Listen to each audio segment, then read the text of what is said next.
comment j'ai été amenée à étudier le jansénisme, c'est que je l'ai croisé, je n'ai pas cherché à l'étudier, je l'ai croisé, et à partir du moment où j'ai commencé à le croiser, j'ai voulu l'étudier. Mais c'est comme Voltaire, si vous voulez. J'ai pas dit un jour je vais étudier Voltaire, mais sur les sujets que j'ai étudiés, je l'ai croisé, à partir du moment où vous le croisez, vous voulez en savoir plus. Ça a été le cas sur le jansénisme. Alors, à l'origine du jansénisme, qui est une théologie qui naît au XVIIe siècle et qui va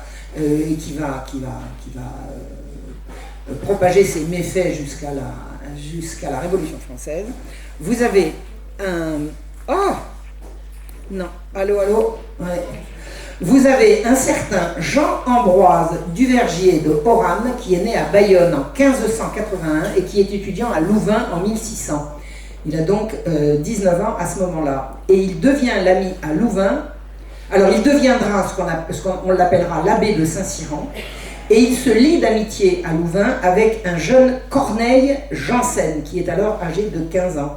Corneille Janssen sera connu comme Cornelius Janssen ou Jansénius, c'est lui qui va donner son nom au jansénisme. Il deviendra évêque d'Ypres. Donc ce sont des gens qui sont nés à la fin du XVIe siècle et qui vont être influents au siècle suivant. Les deux jeunes gens sont influencés par Baius. Alors Baius 1513-1589, qui est un théologien à Louvain.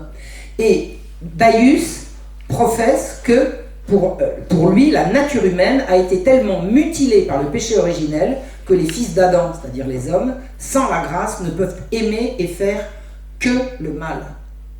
C'est ce qu'on appelle les bases d'un anti-humanisme. L'humain est, si vous voulez, foncièrement pécheur. Cet enseignement les rapproche des protestants de Hollande et d'Allemagne. Le protestantisme essaime déjà depuis plusieurs dizaines d'années quand ces jeunes gens se rencontrent. Donc Baius ne se dit pas protestant, mais il professe à peu près les mêmes idées. Donc ces gens-là vont malgré tout rester catholiques. Ils vont se revendiquer catholiques. Ils ne voudront jamais qu'on les appelle protestants. Ils vont rester catholiques, mais à leur manière. Et vous allez comprendre comment, en professant un anti-humanisme comme celui de ces gens, on peut continuer de se dire protestant. C'est pique-louche, ça s'appelle de l'entrisme. Enfin, c'est une entreprise de corruption, vous allez comprendre. L'amitié qui va les lier va être inébranlable jusqu'à la mort, malgré la distance, hein, et puis il n'y a pas de téléphone à l'époque, donc ce sont des gens qui s'écrivent. C'est eux qui vont donner naissance au jansénisme. Alors, il y a une rencontre au monastère de Bourgfontaine près de Villers-Cotterêts. Est-ce que vous voyez, vous situez Villers-Cotterêts, c'est au nord de Paris, à une soixantaine de kilomètres, je crois, de Paris, quelque chose comme ça. Vous avez un monastère qui s'appelle le monastère de Bourgfontaine, où se rencontrent en 1621, c'est-à-dire 20 ans, à peu près 20 ans après la première rencontre du futur abbé de Saint-Cyran et de Cornelius Janssen. Et une rencontre va avoir lieu à Bourgfontaine, où on va retrouver Saint-Cyran et Jansénius, et plusieurs autres personnages. Cette rencontre ne sera révélée qu'en 1654, c'est-à-dire plus de 30 ans plus tard. On l'appelle la réunion de Bourgfontaine. Sont présents à cette réunion, à part les deux précités, vous avez Philippe Cospéan, évêque de Nantes, puis évêque de Lisieux, donc un prélat catholique, Pierre Camus, évêque de Belley, ami de Saint-François de Sales, encore catholique, tout ce qu'il y a de plus catholique, Arnaud d'Andilly, grand ami de jeunesse de Saint-Cyran, un conseiller du roi qui s'appelle Simon Victor et un anonyme qui a établi le récit. Le complot de Bourgfontaine. Qu'est-ce que c'est que le complot de Bourgfontaine? Ce sont les décisions qui ont été prises par ces quelques personnages au cours de la réunion qui s'est tenue donc en 1621. Ils veulent détromper les peuples sur les points suivants qu'ils considèrent comme des erreurs de l'Église. Sur la doctrine, Dieu fait ce qu'il veut des créatures. Il les damne ou il les sauve. L'homme n'y peut rien. Ce qui est foncièrement anticatholique. Il n'y a pas de damné à la naissance. Dieu ne décide pas à votre naissance que vous êtes damné ou pas, puisqu'il vous donne la liberté de faire le choix de vous sauver ou d'être damné. Donc, vous voyez qu'au niveau de la doctrine, ce sur quoi ils veulent détromper les catholiques, c'est déjà rigoureusement hérétique. Ils disent « Le salut des hommes dépend de la seule grâce que Dieu donne à qui il veut. » À qui il veut, ça veut dire pas à tout le monde. Ce qui est également rigoureusement anticatholique. puisque pour les catholiques, Dieu donne la grâce à tout le monde, libre aux hommes de l'accepter ou de la refuser. On ne pourra renverser l'arbre sans s'attaquer aux racines. C'est-à-dire, renverser l'arbre, c'est déjà déterminé. On veut renverser l'hérésie catholique, de leur point de vue, n'est-ce pas? Et pour cela, ils vont s'attaquer aux racines catholiques. Ils disent, il faut ruiner l'évangile, mais en douceur. On attaquera donc les deux sacrements les plus répandus, que sont l'Eucharistie et la pénitence, en en rendant la pratique difficile puis impossible. C'est-à-dire qu'ils décident d'éloigner les chrétiens des sacrements. Et quand ils seront suffisamment éloignés, ils ne seront plus chrétiens, ils ne seront plus catholiques. Et franchement, quand on regarde l'évolution de la chrétienté depuis ce moment-là jusqu'à aujourd'hui, c'est à peu près comme ça que ça s'est passé. Ils disent également, on renversera le libre arbitre en assurant que la grâce opérera toute seule. Il y a négation totale de la liberté humaine. La grâce agit seule. L'homme ne fait rien, l'homme est passif. Alors on retrouve ça ressemble beaucoup au protestantisme, mais avec des nuances, parce que le protestantisme de qui, celui de Calvin, celui de Luther, c'est pas toujours très clair. Mais de toute façon, ceux qui le professent 100 ans après Luther, hein, c'est 100 ans après l'apparition du protestantisme, c'est une nouvelle forme de protestantisme.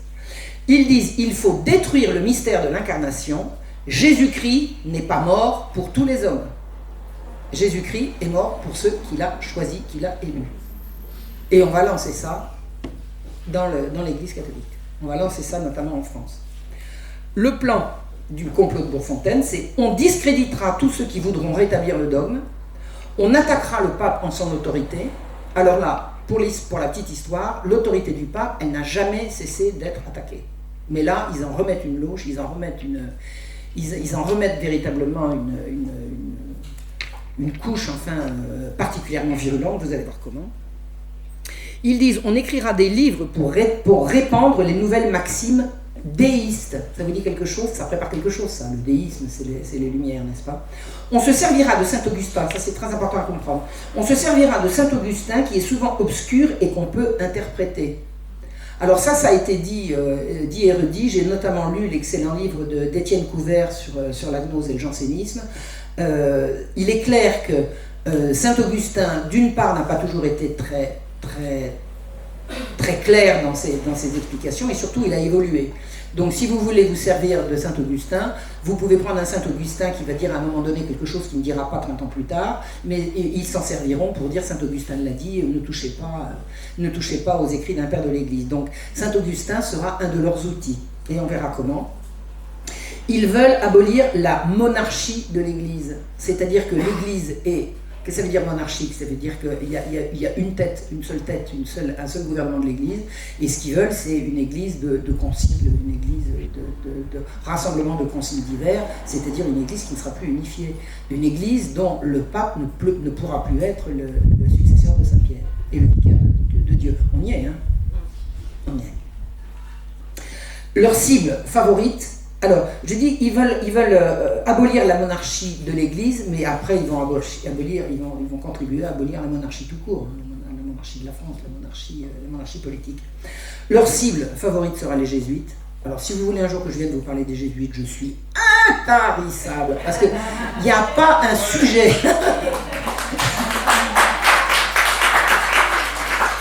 Il n'y a pas un sujet plus dévoyé que le sujet des jésuites. C'est absolument insensé.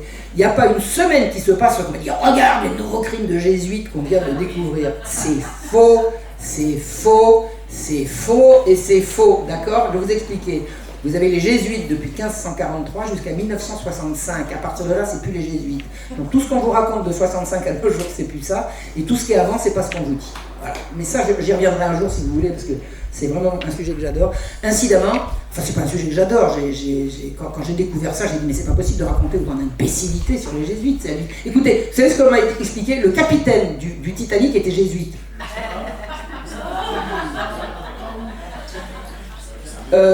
Combien fait-on d'études pour être capitaine de vaisseau, à vue de nez? Quelqu'un peut savoir? C'est 4 ans. 4 ans 4 ans à partir de quel âge? Du bac. À partir du bac plus 4. Pour être jésuite, il faut 15 ans. Entre quel âge et quel âge il a fait ses études pour être jésuite avant d'être capitaine de vaisseau? Vous vous rendez compte? Bravo. C'est n'importe quoi. Donc, alors, je reviendrai sur les jésuites un autre jour si vous voulez. Important à savoir, j'ai quand même mis sur ma chaîne YouTube une vidéo qui s'appelle les jésuites, anges ou démons. C'est une vidéo qui doit faire à peu près 2 heures. Là, je taille des croupières à tous les imbéciles qui nous racontent des imbécilités sur les jésuites. Voilà. Donc eux, les jansénistes, vont s'attaquer aux jésuites. Pourquoi vont-ils s'attaquer aux jésuites? Parce que les jésuites sont les plus ardents et les plus efficaces défenseurs de l'Église et de la papauté. Mais essentiellement de la papauté. Enfin, de l'Église en général et du pape en particulier. Parce qu'évidemment, les autres se prétendent défenseurs de l'Église aussi. Mais les jésuites, c'est l'obéissance absolue au pape en tant que vicaire du Christ. Donc, la cible des jansénistes, et nous sommes toujours à Bourg-Fontaine, là, en 1621, leur cible sera les jésuites. Ils disent le plan doit rester secret. Pour cela, ils utilisent des noms de code dans leur correspondance. Les membres du complot sont des frères. Ça vous rappellera quelque chose. Les amis de la vérité, les élus ou les parfaits. Les parfaits, ça fait cathare. Mais comme par hasard, enfin, je veux dire, toutes ces choses-là se recoupent et se recroisent. C'est comme ça qu'est né le jansénisme. Hein, c'est une réunion de gens qui disent, bon, maintenant, on va réattaquer l'Église d'une nouvelle manière. Alors, très important à savoir, ils ont toujours prétendu être catholiques, être plus papistes que le pape, et vous verrez également plus royalistes que le roi. C'est-à-dire, nous défendons la royauté, nous défendons la papauté. Sa sainteté ne s'est pas trompée, on l'a trompée, nous allons détromper. Vous voyez ce que je veux dire? C'est toujours comme ça que ça se passe. Alors, la doctrine du jansénisme, c'est quoi? Toute tentative de changer les choses ou simplement d'améliorer le sort humain est vaine. Hein, c'est le corollaire de cette prise d'opposition.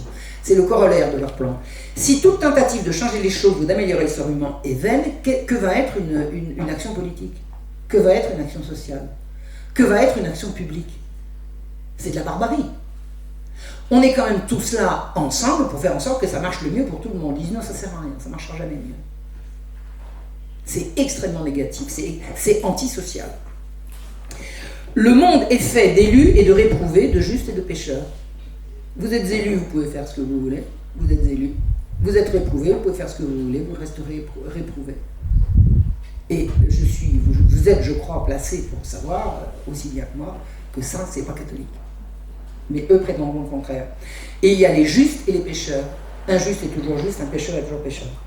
Les élus sont élus par la miséricorde divine qui leur a accordé la grâce efficace. Les autres ne sont que des pécheurs irrémédiablement condamnés à faire le mal.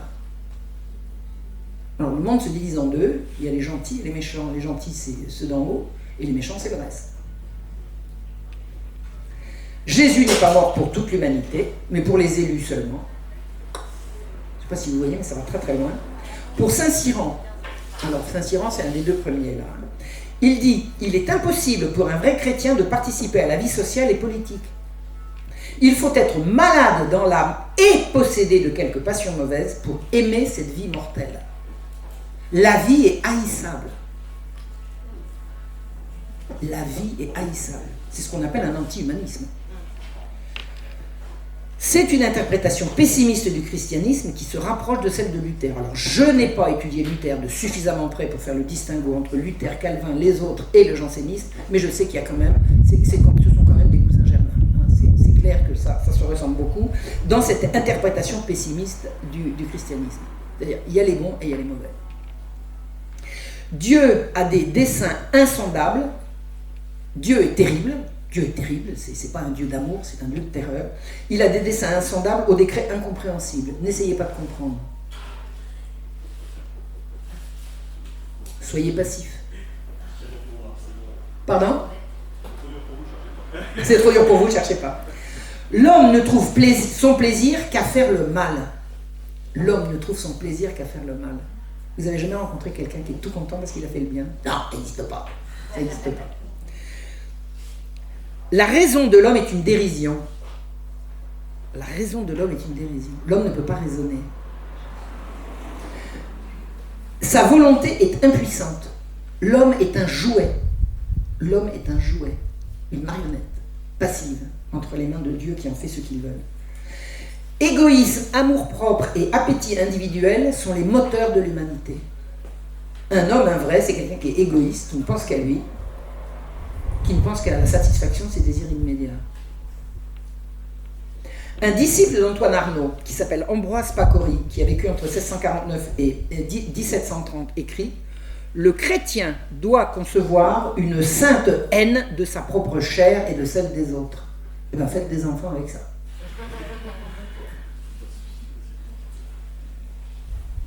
Se glorifier de ses vêtements, dit-il, c'est faire comme un teigneux qui tirerait vanité du bonnet qui cache sa teigne. C'est-à-dire qu'on s'habille pour cacher l'horreur de son corps. Le corollaire de cette haine de soi, de cette haine du bon, du beau, du vrai, enfin de cette haine de la vie, c'est que si je suis élu, aucun crime ne peut m'empêcher que je sois sauvé, puisque je suis élu. D'accord ? Si je ne suis pas élu, quand je quitterai mes désordres, je ne serai pas plus avancé. Donc, élu ou non élu, je peux continuer à vivre de mes crimes avec la plus grande sécurité. Je risque rien. C'est pas mal. Essayez de gouverner un royaume dans lequel ces gens-là ont de l'influence. Essayez de faire avancer une politique sociale. Essayez de faire avancer le bien commun. C'est rigoureusement impensable. C'est rigoureusement impensable. C'est donc une doctrine extrêmement dangereuse pour l'État. On ne peut pas laisser des gens qui ont cette idéologie-là prospérer dans un État qui veut le bien commun. Saint-Cyran écrit « Le corps est un poids et un voile qui nous séparent encore de la gloire. Il faut donc s'en débarrasser au plus tôt. » Ça, c'est très très proche de l'hérésie cathare. Pour les cathares, alors je n'ai pas étudié le catharisme de près, de loin un petit peu, pour les cathares, le corps et la matière, c'est le mal, et le bien, c'est le pur esprit. Donc, quand on est malade, on remercie Dieu et on laisse mourir, les cathares laissaient mourir de faim les enfants malades, parce que les nourrir, ça aurait été leur infliger une continuation de cette vie haïssable. Donc vous avez un enfant malade, vous allez le laisser mourir de faim. J'entends vous dire qu'il y a des mères cathares qui ont planté là mari et secte et qui ont pris leurs enfants sous le bras et qui sont allés voir ailleurs. C'est une abomination. Et c'est ce que dit Saint-Cyran. Il faut donc se débarrasser du corps au plus tôt. Ce monde pétri de matière est pourri jusqu'à sa racine même. La matière est pourrie. Mais la création, c'est quoi? C'est pas la matière aussi? Le juste, le parfait, doit gémir, se livrer aux soupirs, aux larmes, aux gémissements, aux sanglots, dans l'attente de la mort bienheureuse et désirée. Viva la muerte.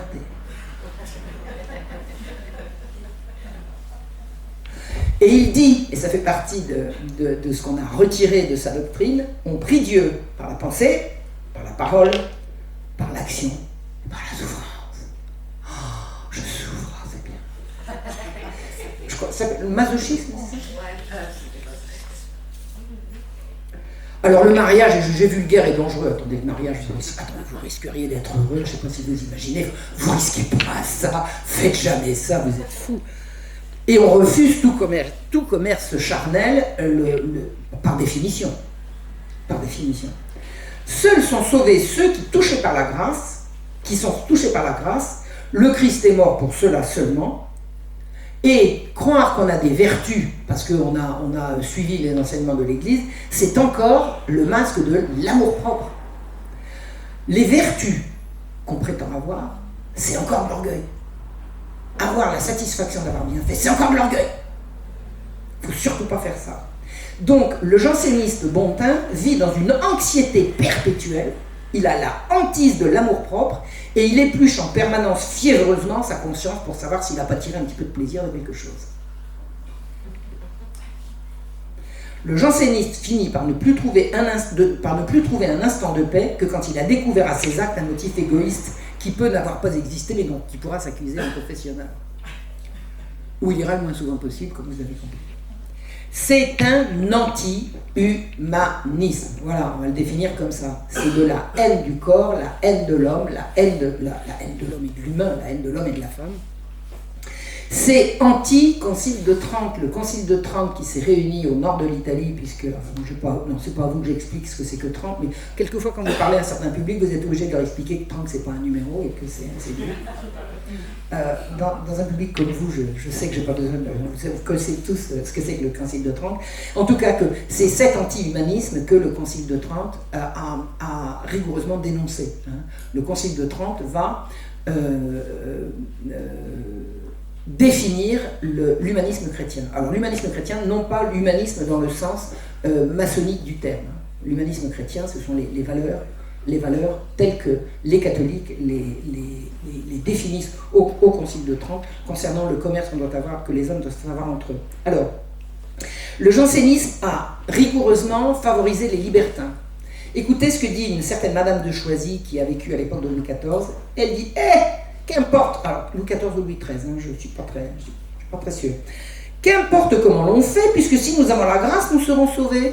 Et si nous ne l'avons pas, nous sommes perdus. Puis il conclut, tout cela sont fariboles. Avant toutes ces questions-ci, quand Pâques arrivait, ils étaient étonnés comme des fondeurs de cloches, ne sachant où se fourrer, ayant de grands scrupules. Parce qu'il fallait se confesser à Pâques, puisque Pâques c'était le moment de la communion obligatoire. On pouvait communier toute l'année, mais la communion est obligatoire à Pâques. Donc ces gens-là, ces libertins, avec l'arrivée de Pâques, ils se sentaient mal, ils ne savaient pas où regarder, ils allaient devoir confesser tout leur libertinage, et présentement, ils sont gaillards, ils ne songent même plus à se confesser, disant « ce qui est écrit ». Voilà ce que les jansénistes ont opéré à l'égard des mondains. Ils leur ont donné des justifications pour commettre tous les crimes qui leur font plaisir de faire. S'ils sont élus, ils seront sauvés, et s'ils ne sont pas élus, quoi qu'ils fassent de toute façon. Donc le libertinage déclenché, permis par cette forme par cette approche de la grâce, mène au déchaînement des instincts, à la passion d'une liberté sans contrôle et au rejet de toutes les bornes. Le libertin aime les embuscades, les sacs, les viols, les incendies, la débauche forcenée, les rites, les duels, les saouleries et les blasphèmes. C'est ça les libertins. Les libertins du grand siècle, du siècle de Louis XIII et XIV. Libertins et jansénistes vont se retrouver car ils sont opposants à l'absolutisme. L'absolutisme du roi, l'absolutisme de l'Église. Les chefs des libertins seront également les opposants au roi. On pense au prince de Condé et à Gaston d'Orléans. À la fois libertins, à la fois opposants à l'autorité du roi. Les écrivains baroques, adversaires de toute règle, sont les dévoués des grands qu'ils servent par leurs plumes comme d'autres par l'épée. Et un libertin écrit, Jean de Rotrou, « Tous les crimes sont beaux dont le trône est le prix.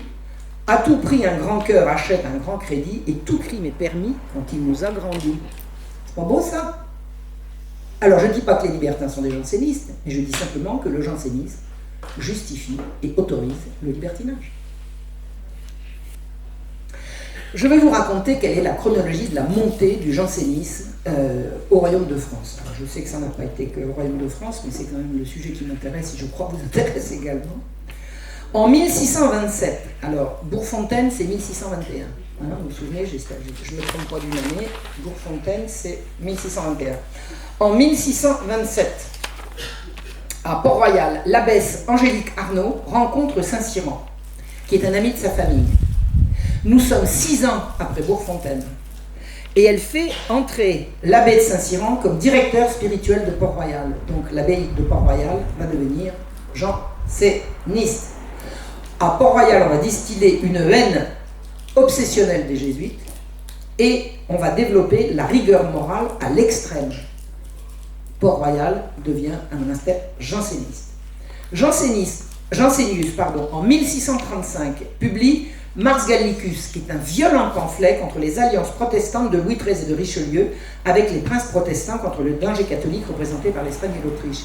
Il se trouve que quand vous êtes roi de France, Premier ministre de France, si le danger est catholique et que l'allié potentiel est protestant, vous allez faire votre prière comme vous l'entendez, mais vous allez passer des alliances nécessaires à sauver la couronne et à sauver le royaume. Or, Jansénius va tonner contre ces décisions en disant « Un prince chrétien ne doit entreprendre de guerre que pour des raisons religieuses et ne traiter de religion que par raison d'État. » Il est bien gentil, mais lui, il n'est pas chef d'État. Et le chef d'État, il a ses impératifs et il a sa conscience. Le chef d'État, en l'occurrence, Louis XIII et Richelieu sont de très bons catholiques, il n'y a pas de doute à avoir à ce sujet, il n'y a pas de suspicion à leur sujet. Richelieu n'aime pas du tout qu'on vienne lui donner la leçon et que des gens comme ça viennent répondre des écrits en disant comment le Premier ministre hostile, comment le roi hostile. Richelieu va se manifester, son hostilité à ce genre d'intervention. 1637, alors c'est une date importante qui voit le renforcement de l'absolutisme royal par la généralisation des commissaire au détriment des officiers. Ça veut dire que un commissaire, c'est quelqu'un qui a reçu commission du roi pour aller faire ceci ou cela dans une province. Le roi le nomme à sa bonne volonté et le renvoie à sa bonne volonté. Le commissaire envoyé par le roi va imposer la volonté du roi dans les provinces. Dans les provinces, ces commissaires vont être des intendants. On dit également commissaire des partis. Et l'intendant est l'équivalent de ce que serait le préfet aujourd'hui. Aujourd'hui, le préfet, il représente l'État dans la région. L'intendant, il représentait le roi, pareil, dans sa circonscription. Et que sont les officiers? Les officiers sont des magistrats propriétaires de leur office qui rendent la justice au nom du roi dans les provinces. Au nom du roi, au titre d'un office qu'ils ont acheté, qui est héréditaire, et la justice étant payante, ils se font des belles fortunes.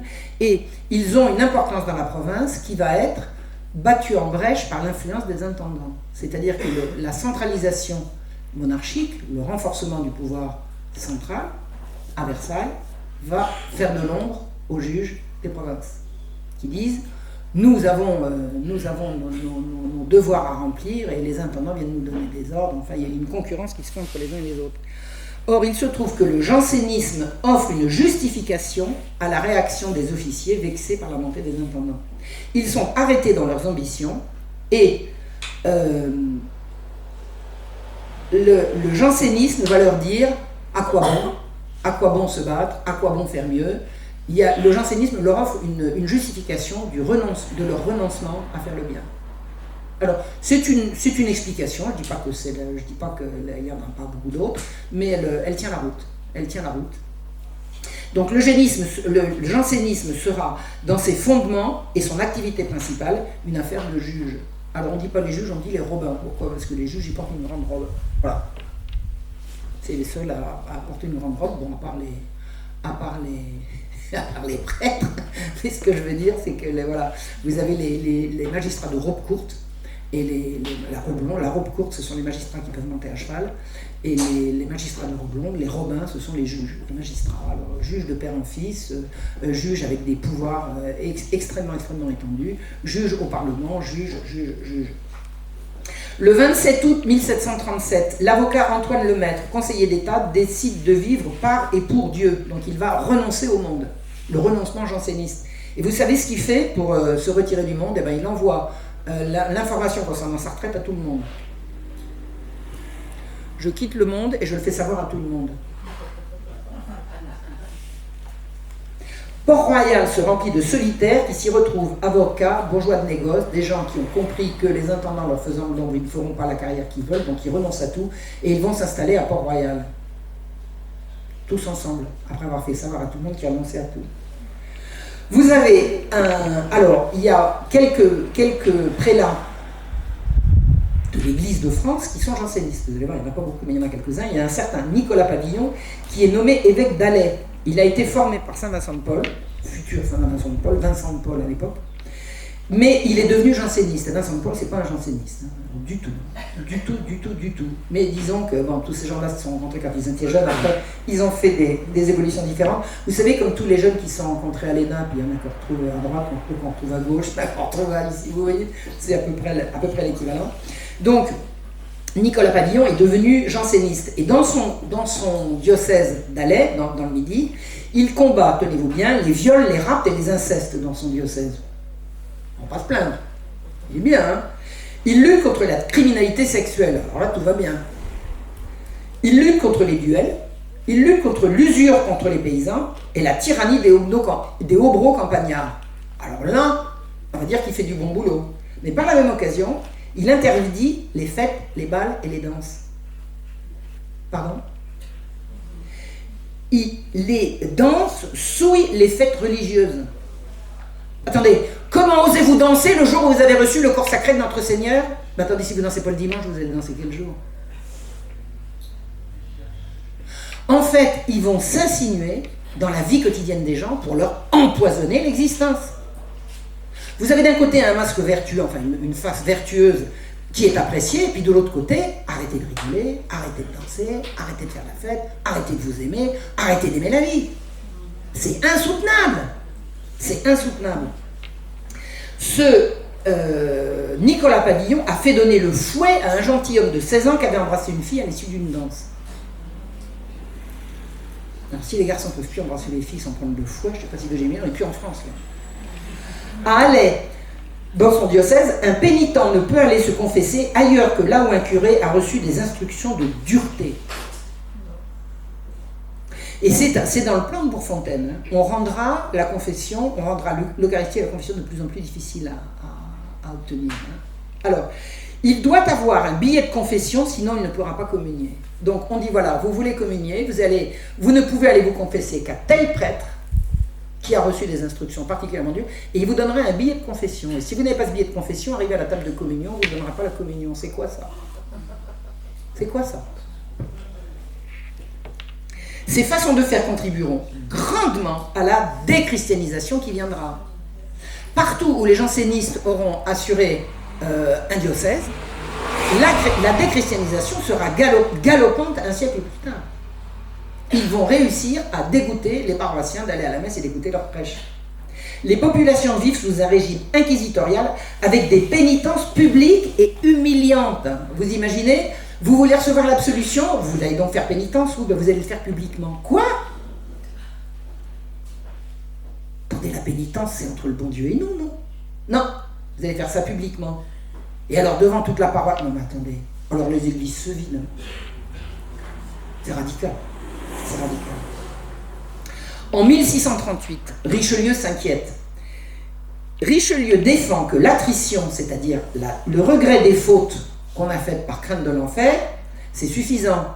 Saint-Cyran dit pas du tout, il faut la contrition, le seul amour de Dieu sans crainte de la punition. C'est-à-dire que si vous faites le bien par crainte de faire le mal, par crainte de pécher, par crainte de déplaire au bon Dieu, vous allez mériter l'enfer. Parce qu'il ne faut pas cesser de pécher par crainte. Il faut cesser de pécher par amour absolu de Dieu. Vous l'exprimez comment, votre amour absolu d'un Dieu qui vous traite comme ça? Luther disait même que l'attrition rendait le pécheur plus coupable. Alors je ne savais pas, je crois que j'ai tiré ça d'Étienne Couvert. Donc, cesser de pécher par crainte des peines de l'enfer, c'est plus grave que de... Attendez, c'est plus grave que le péché lui-même? Qu'est-ce que c'est? Vous imaginez la mentalité de ces gens-là? Richelieu déteste les bigots. Alors il est le digne prédécesseur du roi suivant. Alors si vous avez Louis XIV, si quelqu'un a détesté les bigots, c'était bien Louis XIV. Mais le ministre de Louis XIII, c'était la même chose, il détestait les bigots. Et il a vent de la Kabbale, la fameuse Kabbale de 1621. On lui en parle, il n'a pas de preuves, mais on lui en parle. Donc, il prend les choses en main, comme il a toujours su faire pendant tout son ministère. Le 15 mai 1638, il fait arrêter Saint-Cyran, il l'embarque à Vincennes. Allez, hop! Il arrêtera au moins ses prêches. Et il fait saisir sa correspondance avec Arnaud d'Andilly. Et il écrit: on aurait remédié à bien des désordres dans toute l'Europe au siècle passé si on avait emprisonné Luther et Calvin dès qu'ils parurent. C'est-à-dire qu'il dit, moi, je ne vais pas attendre que le feu se déclenche au royaume de France avec ces gens-là. En Allemagne, ils ne l'ont pas fait, ils ont laissé Luther répandre son hérésie. Il dit, chez moi, ça ne se passera pas comme ça. Et hop, il envoie Saint-Cyran à Vincennes, je crois. Enfin, on l'a arrêté dans une forteresse. Le prince de Condé vient le voir et s'inquiète de l'arrestation, et Richelieu lui répond: savez-vous de quel homme vous me parlez? Il est plus dangereux que 6 armées. Richelieu avait compris ce que c'était que le jansénisme. Le procureur général, c'est un bon magistrat du gouvernement, Mathieu Mollet, intervient en personne pour améliorer les conditions de vie. Or, il n'y vit pas un reclus. Qu'est-ce que un haut magistrat au Parlement de Paris s'inquiète des conditions de réclusion d'un abbé janséniste d'un monastère? C'est quoi ça? C'est quoi ça? Intervient aussi Gondi, cardinal de Retz, futur frondeur. Les jansénistes ont vraiment des alliés chez les princes et chez les hauts magistrats, qui seront bien sûr, non pas les alliés, mais les adversaires de l'absolutisme royal. Donc le jansénisme est soutenu par la magistrature et le clergé, qui sont frondeur. L'opposition à l'autorité, c'est une opposition à l'autorité royale et pas uniquement l'opposition à l'autorité papale, c'est ce que je vous disais au début. Le jansénisme va s'opposer à l'autorité du roi comme à l'autorité du pape. Les jansénistes sont essentiellement issus du monde judiciaire qui toujours voudra partager le pouvoir avec le roi. Voilà, c'est comme ça l'Ancien Régime. 1640, Jansénus est mort et il a publié un énorme ouvrage qui s'appelle l'Augustinus, 1300 pages in folio. Alors in folio c'est grand comme ça, c'est ce qu'on appelle le format A1 je crois. In folio c'est le plus grand format de papier. 1300 pages in folio. Qui c'est qui lit ça? Paru en 1640. C'est une gnose réservée aux seuls élus annoncée à Bourgfontaine. C'est la continuation. Alors Bourgfontaine a-t-il existé ou pas? On ne sait pas, on n'y était pas, mais en tout cas on en voit l'application de ce qu'on nous en a dit. Il a retourné la doctrine de saint Augustin qui a varié dans ses convictions et s'est rétracté sur le tard d'erreurs de jeunesse. Notamment sur la prédestination qu'il a admise et dont se sont servis les jansénistes et calvins. Il a dit « Toutes les vertus des païens ne sont que des vices déguisés ». Donc on va se servir de saint Augustin, on va retourner en fonction des besoins. 4 décembre 1642, mort de Richelieu. Le 6 février, Saint-Cyran est libéré. Alors je ne sais pas exactement dans quelles conditions, mais en gros, dans ce genre d'arrestation, alors on ne peut pas dire arbitraire, mais en tout cas parfait du prince, quand le donneur d'ordre est mort, l'ordre est levé. Donc Saint-Cyran s'est retrouvé dehors. Il fait une entrée triomphale à Port-Royal. Triomphale. Le retour du héros. Le 14 mai 1643, Louis XIII meurt et la régence... Oh, qu'est-ce qui se passe? La régence de Anne d'Autriche, mère du petit Louis XIV, va commencer. Et Saint-Cyran meurt le 6 octobre 43. Donc 1643, on va rentrer dans une nouvelle ère. Mais je vais vous expliquer, avant de passer à cette nouvelle ère, ce que c'est que la vie à Port-Royal, où Saint-Cyran est rentré et où les jansénistes s'en donnent à cœur joie. Alors, comment vit-on? On dispose d'1 heure par jour pour soi-même. Tout le reste, c'est communautaire. Silence et recueillement toute la journée, conversation rigoureusement proscrite. On ne chauffe pas les chambres. Une chevreuse, vous savez, en hiver, ça fait bon, on ne chauffe pas. On chauffe pas. Le bon Dieu n'aime pas. Toute chair doit être couverte. L'amitié la plus anodine entre un prêtre et une femme est proscrite. Antoine Lemaître, un de ces beaux messieurs, veut se marier. Sa tante, mère Agnès, qui est abbesse en Bourgogne, l'en dissuade en lui disant « Faites donc ce que vous voulez, mon neveu, mais si jamais vous le faites, vous ne le reverrez jamais. » Le mariage, c'est mal. Art et littérature sont suspects à Port-Royal. On proscrit le beau. Le beau, c'est mal. Le beau, c'est mal. Vous dites quelque chose? On supprime les chants de Pâques quand on comprend que c'est leur beauté qui attire le public qui vient l'écouter. Et moi, je connais ça encore aujourd'hui. Hein. Moi, je vais à la messe dans une paroisse où les chants sont absolument... C'est sublime, c'est sublime. Imaginons que quelqu'un vienne voir les sœurs qui nous font... On a des concerts gratuits tous les dimanches matins, en leur disant « Vous chantez trop bien, vous allez arrêter ça. » Arrêtez ça tout de suite. Arrêtez ça tout de suite. Et bien, c'est ce qu'ils ont fait. Quand ils ont vu que des gens venaient, parce qu'ils étaient émerveillés de la beauté des chants de Pâques, ils ont dit « On supprime les chants de Pâques. » Bon, comme ça, les gens ne viennent plus, c'est bien. Le résultat est... Voilà. L'art autorisé bannit l'imagination, la fantaisie et la virtuosité. Et écoutez ce que disait Mère Angélique. « J'aime, par l'esprit de Jésus-Christ, tout ce qui est laid. » Au royal. En 1643, Arnaud publie « De la fréquente communion » qui remet en cause la morale laxiste et relâchée des jésuites. Alors ça va être leur punching ball favori, ils vont attaquer les jésuites tout le temps. De la fréquente communion, comment ose-t-on communier fréquemment? Toujours l'application du programme de Bourgfontaine. Et il dit, une fois justifiés par le baptême, les élus ne pêchent plus et n'ont par conséquent plus besoin du sacrement de pénitence pour recouvrer la grâce de Dieu qu'ils ne sauraient perdre. C'est-à-dire que là, ils en viennent à attaquer la confession en tant qu'elle-même. Quand on est élu et par conséquent impeccable et parfait pour toujours, on n'a plus besoin de la confession comme de la communion. C'est rigoureusement anti-catholique. C'est rigoureusement anticatholique. Mazarin, alors qui est le nouveau Premier ministre, hein, vous avez un cardinal Richelieu, ensuite cardinal de Mazarin, obtient du pape Urbain VIII une bulle in eminenti contre le jansénisme. Donc il obtient du pape une condamnation du jansénisme, qui ne sera pas la condamnation définitive, mais disons qui va mettre les pendules à l'heure sur un certain nombre de points, que lui, Mazarin, définit comme un calvinisme rebouilli. Alors la différence entre le calvinisme et le jansénisme, souvenez-vous et pensez-y, le calvinisme a rompu avec Rome, les luthériens ont rompu avec Rome, les calvinistes, les jansénistes, jamais. Ils sont à l'intérieur de l'Église. Hein, vous avez bien compris le danger qu'ils peuvent représenter. 1848, c'est la Fronde. La Fronde, c'est une guerre civile jusqu'en 1652. À cette époque-là, Richelieu a rendu les intendants permanents. Les intendants dont je vous ai dit qu'ils sont les envoyés, comme le sont les préfets aujourd'hui, les envoyés, les commissaires envoyés par le roi, par l'autorité royale dans les provinces, Richelieu les a rendus permanents. Et c'est à ce moment-là que démarre la Fronde. La Fronde, c'est une révolte des juges et des princes contre l'autorité du roi. Et ça va être ça, la Fronde. La Fronde, c'est une guerre civile atroce, durant laquelle, quand les armées, que ce soit celles des uns ou celles des autres, avançaient dans la campagne, sur 40 km, c'était la désolation. 40 km de désolation.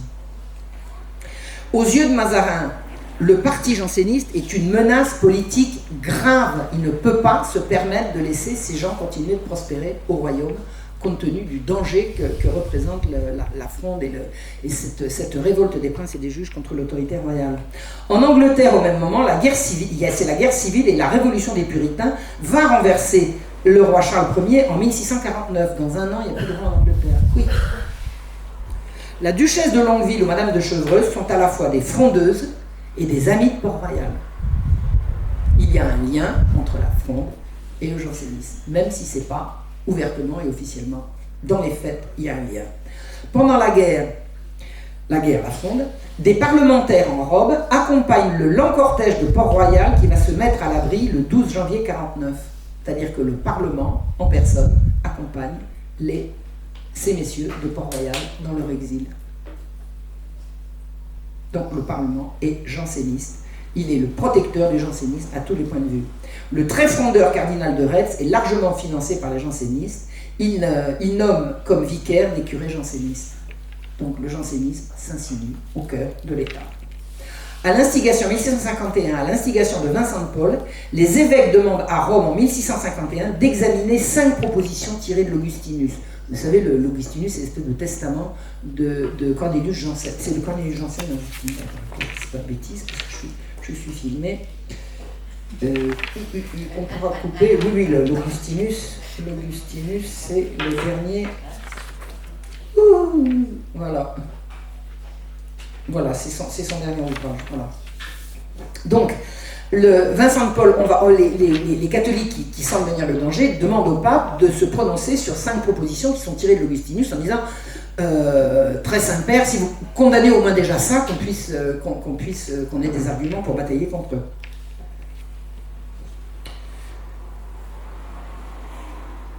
La condamnation par le pape viendra 3 ans plus tard. Donc la demande est faite, elle est faite par Saint Vincent de Paul et pas par les jésuites.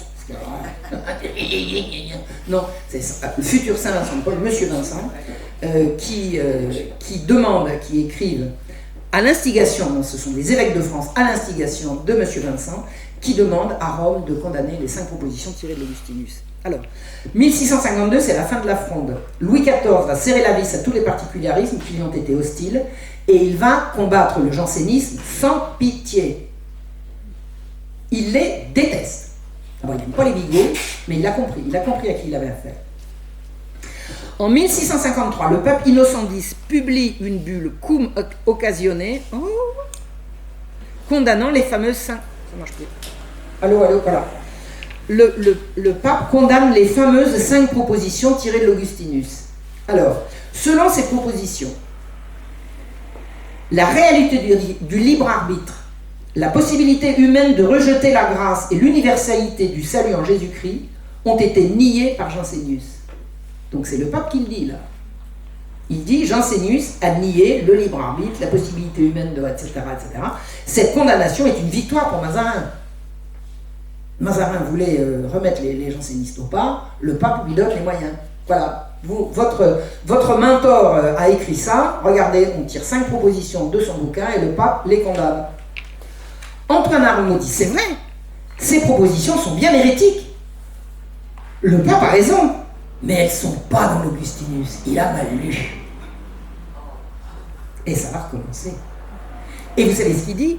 Attaquer Jansénius, c'est attaquer Saint-Augustin. Comment le pape ose-t-il attaquer un père de l'Église? Il veut distinguer le droit du fait. Alors, comprenez quelque chose. Ces gens ne cèdent jamais. Ils ne cèdent jamais. On leur dit ça c'est hérétique, ils disent oui, mais c'est pas ce qu'on a dit. Et repartez avec votre bouquin de 1300 pages pour expliquer que vous avez mal lu et tout. Combien de temps met une lettre pour partir de Port-Royal et arriver à Rome, votre ami? Plus retour. Ils ne cèdent jamais. Et c'est comme ça qu'ils avancent. En septembre 1654, le pape Innocent X condamne l'Augustinus pour la 2e fois. Il a relu. On lui a dit, vous avez mal lu? Il a dit, si, je relis. Ben d'accord, je relis. Il condamne l'Augustinus pour la 2e fois. En février 1656, le mathématicien Blaise Pascal, ça va être un des grands amis des jansénistes, publie les provinciales en défense d'Arnaud qui a été condamné par les Sorbonne. En fait, c'est une charge contre les jésuites. Sachez que dans cette guerre, les jésuites seront toujours du parti du pape. Toujours. Ils ont fait le vœu. Ils ont fait le vœu. Donc ils seront toujours du parti du pape. Donc pour attaquer le pape, on va pas attaquer le pape, on va taper les jésuites. Ah, le pape, touche pas. On va attaquer les jésuites. Et les jansénistes vont aller voir Blaise Pascal, qui a une jolie plume, et il lui donne des documents et disent vous allez nous écrire quelque chose, une charge contre les jésuites. Alors, je ne vais pas vous raconter la charge de Blaise Pascal contre les jansénistes, mais je vais vous donner quelques éléments pour vous situer quel est le personnage de Blaise Pascal. Il disait la raison est incapable par ses seules lumières de découvrir le vrai bien, et la volonté est incapable par ses seules forces de s'élever jusqu'à lui. L'amour d'un homme pour Dieu est toujours l'effet de l'amour de Dieu pour cet homme. C'est-à-dire que les hommes sont passifs. Il n'y a pas de volonté humaine, il n'y a pas de raison humaine. Sa sœur, Gilberte Perrier, disait de lui, écoutez bien, il ne pouvait souffrir les caresses que je recevais de mes enfants. Il me disait qu'il fallait les en désaccoutumer, que cela ne pouvait que leur nuire. C'est-à-dire que le grand janséniste Blaise Pascal estimait que maman qui fait des bisous à son bébé lui fait du mal. Allez confier l'éducation de vos enfants à ces gens-là. À l'article de la mort, il a écrit « Je connais le danger de la santé et les avantages de la maladie. Ne me plaignez point, la maladie est l'état naturel du chrétien. C'est parce qu'on est par là qu'on devrait être toujours.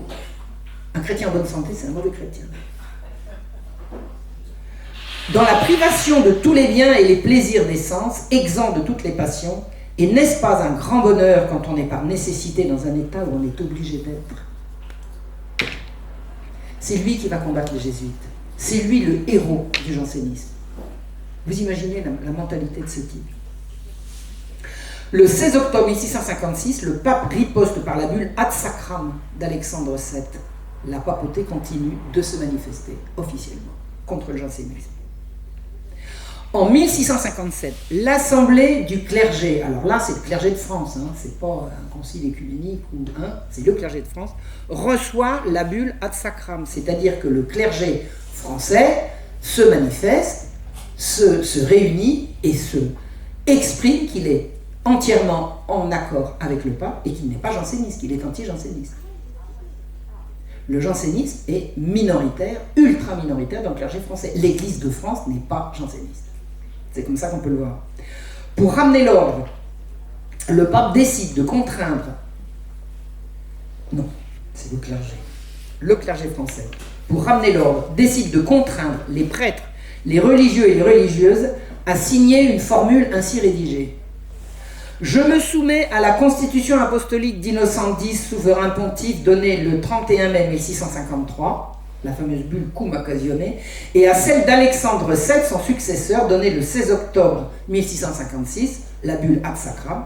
Je rejette et condamne sincèrement les 5 propositions extraites du livre de Cornelius Jansénius, intitulé Augustinus, dans le propre sens du même auteur, comme le siège apostolique les a condamnées par les mêmes constitutions. Je le jure ainsi Dieu me soit en aide et ses saints évangiles. Bon, alors maintenant c'est clair, le clergé français refuse le jansénisme, et pour savoir si les prêtres ou les religieuses sont de bons chrétiens, on va leur dire, vous signez ça.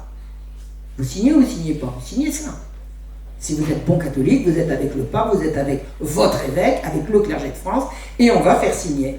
Ce formulaire est imposé par le Saint-Office, et il a mis les provinciales à l'index. Alors évidemment, on racontera que c'est les jésuites qui ont voulu ça, mais les jésuites, c'est pas eux qui dirigent le pape. À propos du formulaire, seuls 4 évêques résistent. Sur l'ensemble, alors je ne sais pas combien il y a d'évêques en France, mais il y en a plus de 4. Vous avez Henri Arnaud d'Angers, Pavillon d'Alais, celui qui donne le fouet aux garçons qui font des bises à des filles. Là. Vous avez l'évêque Collet de Pamiers et Buzenval de Beauvais, qui ne promulguent l'ébume de Rome dans leur diocèse qu'enrobés de mandements distinguant le fait et le droit. C'est-à-dire qu'il dit, oui, on va leur faire signer le formulaire, en disant que oui, bien sûr, ces propositions sont hérétiques, mais elles ne sont pas dans l'Augustinus. C'est-à-dire qu'en fait, ils se foutent du monde. Ils se foutent du monde. Des évêques et des religieux de Port-Royal refusent de signer le formulaire. Donc vous êtes janséniste. Le pape a bien dit que... Non? Vous êtes toujours catholique, vous êtes sûr? Alors là, le roi s'énerve, mais il s'énerve grave. 1661, Louis XIV est au pouvoir tout seul. C'est le début de son règne de roi, Mazarin est mort. C'est lui qui dirige. Il déteste les bigots. Et il va exiger la signature du formulaire par un arrêt du Conseil. Là, il ne demande plus leur avis aux évêques. Il est le roi, il dit maintenant vous allez signer le formulaire. Au pied de la lettre. Si vous ne signez pas le formulaire, c'est que vous n'êtes pas catholique, mais personne ne vous oblige. Arrêtez de le dire. Vous voyez ce que je veux dire? Si vous n'êtes pas catholique, si vous n'êtes pas religieux, si vous n'y croyez pas, rentrez chez vous. Le nouvel archevêque de Paris, Ardouin de Péréfixe, impose la signature aux religieuses en 1664. 12 d'entre elles refusent toujours de céder. On les déporte à Port-Royal-des-Champs, Port-Royal de Paris, Port-Royal-des-Champs, et elles sont interdites de sacrement et placées sous surveillance. Vous ne voulez pas signer le formulaire, vous ne recevez plus les sacrements. Pour des religieuses, ça doit être un peu dur quand même. Alors, le résultat de tout ça, je ne sais pas si vous avez des souvenirs comme moi j'en ai de ce qu'on m'a raconté quand j'étais au lycée sur ces guerres-là. Le roi est un tyran, les jansénistes sont des martyrs, et ça servira ad nauseam. Les jansénistes résistent, à quoi? À la tyrannie, et le roi est un gros vilain qui veut forcer les consciences. Mais ce que je vous raconte, c'est pas un petit peu différent là? En 1665, Louis XIV impose la signature du formulaire sans restriction, j'ai dit sans restriction, le droit, le fait, je veux plus... Vous savez, Louis XIV, il était impérieux.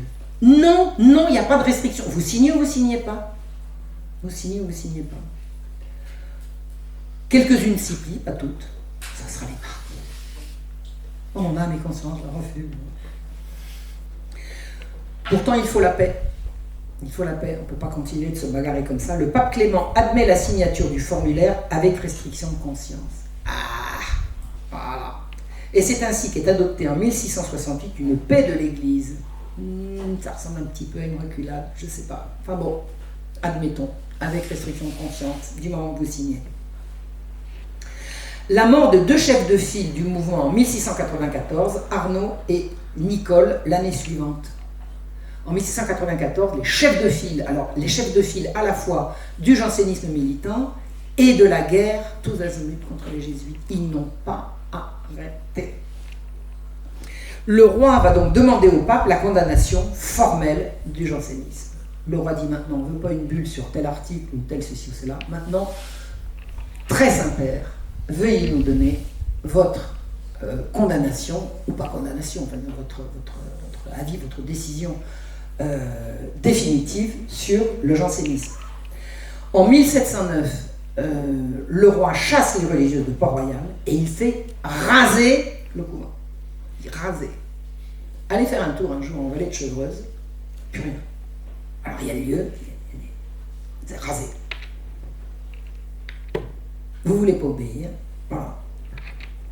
En 1713, le pape publie enfin la bulle Unigenitus. Alors vous savez que Unigenitus, c'est le premier mot, enfin les bulles sont caractérisées, enfin on les reconnaît pour les premiers mots du texte. Donc la bulle Unigenitus est promulguée en septembre 1713 et, tenez-vous bien, le jansénisme est une hérésie. Hérésie. Voilà, le mot est dit. En haut lieu, le jansénisme est hérétique. Le clergé français va se prononcer sur la bulle. 40 l'acceptent et 8 ne l'acceptent pas. Donc vous avez 8 cardinaux sur 40 qui sont jansénistes, il en reste 32 qui ne le sont pas et qui sont opposés. Ce qui fait du clergé de France un clergé non janséniste et opposé aux jansénistes. Le jansénisme est donc minoritaire dans le clergé de France. 1715, 1er septembre, mort du roi Louis XIV. Une nouvelle ère va commencer. C'est le début du règne de Louis XV par la régence de Philippe d'Orléans. J'ai encore combien de temps? Je parle de trop. J'ai dit qu'il n'y en avait pas pour long, mais j'ai l'impression que c'est très long. C'est bon? Le petit roi, le futur Louis XV, a 5 ans. Et il va donc y avoir une régence. La régence sera assurée par Philippe, le neveu de Louis XIV. Louis XIV avait un frère, son frère avait un neveu. C'est un Philippe qui assure la... J'y arrive plus. Non, voilà. Philippe d'Orléans, donc neveu de Louis XIV, est un type très intelligent, très noceur, très intelligent et noceur. On peut très bien intentionné. On a dit des horreurs sur lui qui sont absolument injustifiées. Mais il ne veut pas voir arriver tous les déçus du règne précédent qui veulent absolument prendre le pouvoir. Et le roi Louis XIV, dans son testament, le roi avait perdu son fils, son petit-fils. Il avait perdu tous ses descendants en ligne directe, de façon absolument terrifiante. En l'espace de quelques mois, il n'y avait plus de descendance, à part le petit futur Louis XV. Et comme il avait des bâtards, il a légitimé ces bâtards, et il avait un testament dans lequel il voulait que ces bâtards puissent avoir accès au trône. C'est contraire à l'esprit de la royauté française, c'était irrecevable. C'était irrecevable. Imaginez une royauté dans laquelle le fils d'une intrigante puisse accéder au trône. Il n'y a plus que des intrigues. Il n'y a plus que des intrigues. Donc c'était rigoureusement interdit. Le roi ne pouvait pas faire ça. Donc il l'avait demandé dans son testament. Philippe, pour arriver au pouvoir, a voulu casser le testament. Il a eu le soutien du Parlement, à qui il a dit le roi vous a bridé. Alors le Parlement avait droit de remontrance, c'est-à-dire que quand le roi voulait faire enregistrer par le Parlement une de ses décisions, le Parlement avait l'habitude de dire oui, mais Majesté, à côté, il y a ceci, il y a cela, remontrance. Le roi Louis XIV leur avait dit plus de remontrance, c'est terminé, vous enregistrez ce que je vous dis et on n'en parle plus. Et Philippe a dit au Parlement, juste au moment de la mort du roi, je vous rends le droit de remontrance et vous me cassez le testament. Et en même temps que Philippe arrivait au pouvoir, après avoir rendu le droit de remontrance, il avait libéré tous les jansénistes que Louis XIV avait fait emprisonner. Et là, c'est la ruée.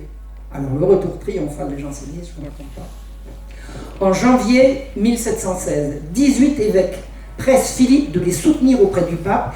Ils veulent des explications sur la bulle. Alors, attendez, le pape rédige une bulle, il décrète une bulle, et il y a des gens qui disent « on voudrait des explications ». Vous n'avez qu'à lire le texte. C'est quoi? Ils veulent remettre en question l'autorité du pape par des...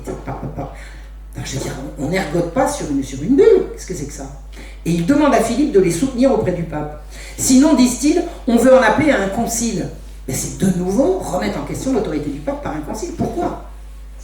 Simplement parce qu'ils ne veulent pas obéir. Ils ne veulent jamais plier, ils ne veulent jamais obéir. Ça serait la fin du catholicisme, c'est le pape qui décide. Une fois que le pape a décidé, on peut appeler un concile ou un concile écuménique pour parler d'autre chose, mais pas sur le... C'est pareil dans l'absolutisme royal à la française, c'est pareil. Quand le roi a décidé quelque chose, on ne remet pas en question. On discute avant, on ne discute pas après. En fait, une bulle doit être acceptée. Mais les catholiques, les jansénistes français disent bah oui, mais quand même on voudrait. Et d'ailleurs, le Parlement nous soutient, comme par hasard. Et le Parlement va soutenir des évêques qu'on va appeler des appelants. Ils en appellent à un concile gallican, un concile de France, des évêques de France, c'est ce qu'on appelle le gallicanisme, c'est-à-dire les droits de l'Église de France par rapport à l'autorité ultramontaine. Donc le Parlement va soutenir les évêques appelants et c'est le début d'une bagarre sans fin. Ça se terminera à la Révolution française. Ça ne va pas arrêter. En mars 1716, c'est-à-dire 6 mois après la mort du roi, le Parlement d'Aix-en-Provence annule le mandement de l'évêque de Toulon qui a refusé d'ordonner des ecclésiastiques qui ont fusé la bulle.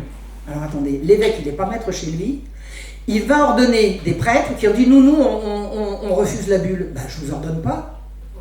Oui ou non? Eh bien, le Parlement annule le mandement de l'évêque, c'est-à-dire que le Parlement, qui sont les juges laïcs, se mêle d'autorité ecclésiastique en annulant le mandement d'un évêque. Mais de quoi je me mêle? Les juges sont là pour rendre la justice au nom du roi, pas au nom du pape, pas au nom de Dieu. Et un évêque est pu mettre chez lui. L'évêque va obéir, le Parlement va dire à l'évêque, vous allez les ordonner prêtres, c'est un ordre. L'évêque dit, attendez, pardon. De qui je reçois des ordres? Pas de vous. Ça va être ça la guerre, pendant tout le siècle. C'est le début d'une longue liste où les juges vont se mêler, les juges jansénistes, on est bien d'accord, vont se mêler de régenter l'Église et d'empêcher de faire l'évêque de Reims, Toulon, Châlons, Marseille, Apt, Orléans, etc., etc. Quelques jeunes théologiens attachés à la mémoire de Port-Royal, parce que Port-Royal c'est martyr, donc on peut pouvoir s'en donner à cœur joie, mettent sur pied le mouvement de l'appel au concile et ils vont empêcher tous les accommodements qu'on va essayer de trouver en 1720 autour de cette affaire. Ils sont obsessionnellement anti-jésuites, le matin, le midi, le soir. Je crois qu'ils se réveillent la nuit encore en criant contre les jésuites. Noailles, c'est l'évêque qui est entré, l'archevêque qui est entré au conseil de conscience. Il est rentré au gouvernement. Il est janséniste. C'est bien de la part de Philippe d'Orléans. On crée un gouvernement, on fait rentrer un évêque janséniste, et après on va avoir la paix. Vous savez, Philippe d'Orléans, il s'est mordu le poing jusqu'au coude de ce qu'il a fait. Mais c'était trop tard. Une fois qu'il l'avait fait, il l'avait fait. Donc, le cardinal de Noailles interdit aux jésuites, par un exploit d'huissier remis dans leur maison de professe à Paris, de confesser et d'administrer dans son diocèse. Alors là, c'est en tant qu'évêque qu'il le fait. Hein. Mais pourquoi? Parce que quand on est janséniste, on ne veut pas des jésuites. Il ordonne que des billets de confession seront exigés des mourants pour recevoir les derniers sacrements, et s'ils ont reçu la conversion d'un jésuite, ils n'auront pas les sacrements. C'est bien, hein? Les jansénistes font signer des pétitions aux curés qui se disent prêts à désobéir au cardinal s'il faiblit, parce que le cardinal, il reste quand même catholique, et quand on lui dit qu'il faut absolument qu'il accepte la bulle Unigenitus, il dit oui, je vais finir. Les jansénistes font signer des pétitions aux curés pour dire au cardinal de Noailles, nous ne voulons pas de la bulle, nous ne voulons pas de la bulle, n'acceptez pas la bulle, nous ne voulons pas de la bulle. La bulle qui condamne le jansénisme comme hérésie, vous avez compris. Le pape a menacé d'excommunication les opposants à la bulle. Le pape a dit la bulle est un article de foi. Donc les catholiques ne peuvent pas échapper à la condamnation des jansénismes. Mars 1720, Noailles affaibli et il va demander la soumission à la bulle. Parce qu'il est janséniste de cœur, mais quand même la pression est forte. Eh bien, les jansénistes vont se dire prêts au martyre pour la défense de la vérité. Puisque l'autorité ecclésiastique est contre, nous serons les martyrs de la vérité. La bulle est une épreuve envoyée par Dieu pour éprouver les justes. Et les voilà partis pour jouer les martyrs. La désobéissance des juges se fait de plus en plus politique. Les juges refusent, donnent des ordres à l'Église et refusent d'obéir au roi, aux ordres du roi, en l'occurrence du régent. Le pape n'est pas obéi et le régent ne l'est pas non plus. Le régent est obligé d'exiler le Parlement et un journal clandestin, les Nouvelles Ecclésiastiques, échappe à toutes les poursuites et vomit ses calomnies sur ses opposants. La presse est extrêmement surveillée sous l'Ancien Régime, il faut des autorisations de publication.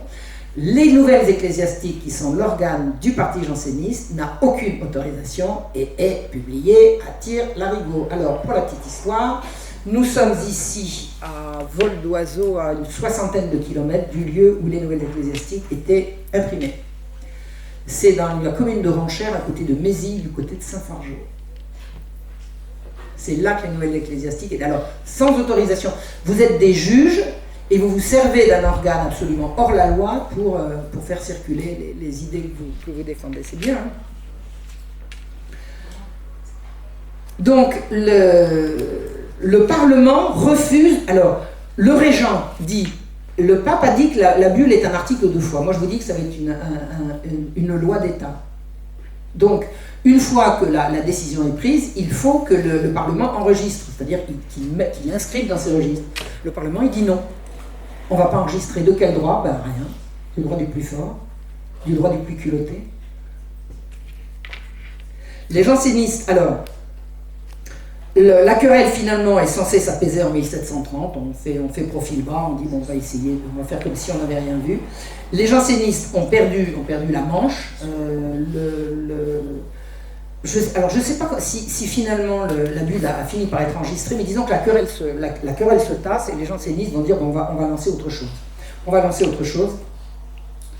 Ils disent on va prouver au public que Dieu est avec les jansénistes, que Dieu est avec nous. Et pour ça, il n'y a pas mieux qu'un beau miracle. Et si on peut en avoir un par jour, ça serait encore mieux. Ou alors 13 à la douzaine. On va organiser des miracles. Alors pour ça, il suffit d'avoir des beaux comparses. Alors ils organisent des faux miracles et surtout des fausses guérisons. C'est des trucs complètement délirants. Alors on a la police était très présente sur toutes ces singeries que je vous expliquais. Et on sait pertinemment que qui donnait quoi à qui pour faire des faux miracles et des fausses... C'est-à-dire que vous aviez des gens qui jouaient les faux estropiés, puis brusquement qui jetaient les béquilles en disant « Miracle, miracle, je suis guéri ». La police avait tôt fait de prendre trois témoins qui disaient « Mais non, elle a jamais été malade, qu'est-ce qu'elle raconte ?» Enfin, vous voyez, des trucs comme ça. Et alors, ce qui se passe surtout, c'est ça qui donne une illustration de ce que c'était vraiment que la face inavouable du jansénisme, c'est qu'ils vont organiser ce qu'on appelle des convulsions. Alors, les miracles de Saint-Médard, c'est une petite paroisse dans le sud de Paris, dans laquelle officiait un certain Paris, non c'est pas Nicolas Paris, c'est celui qui a tué le pelletier de Saint-Fargeau, bon, un diacre qui s'appelait Paris de son nom de famille, qui était, vous savez, les joues creuses, le teint gris, toujours confiant en dévotion, entrant à reculons, se mettant dans le coin le plus lugubre de l'église pour battre sa coupe, etc. Et alors un type tout à fait spécial qui avait demandé à s'occuper tout spécialement de l'éducation des enfants. Ici, juste s'occuper d'enseigner le catéchisme. Mon petit garçon, il avait une prédilection pour ça. Enfin bon, je vous laisse deviner.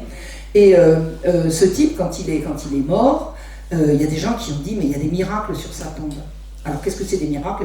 Vous avez une estropiée qui arrive comme ça, elle se met sur la tombe et puis elle se redresse. Et alors elle se redresse dans des convulsions. Alors les convulsions, c'est quoi? C'est des hurlements, c'est des soubresauts, c'est des... Et alors, il y a de plus en plus au cimetière de Saint-Médard des gens qui ont des convulsions. Alors, plus il y a de convulsions, plus il y a de public qui se presse dans les gens qui tirent la chaise. Mais voir, il va y avoir des convulsions. Alors, vous avez des belles filles qui se mettent à pousser des hurlements, elles se déploient de rails, elles enlèvent leur voilà, culotte ou l'absence de culotte, vous voyez le genre. Et alors, il y a de plus en plus de gens qui viennent voir ça. Et l'autorité publique dit vous allez arrêter vos singeries. C'est bon, ça suffit. Ça suffit, c'est de l'ordre public. Et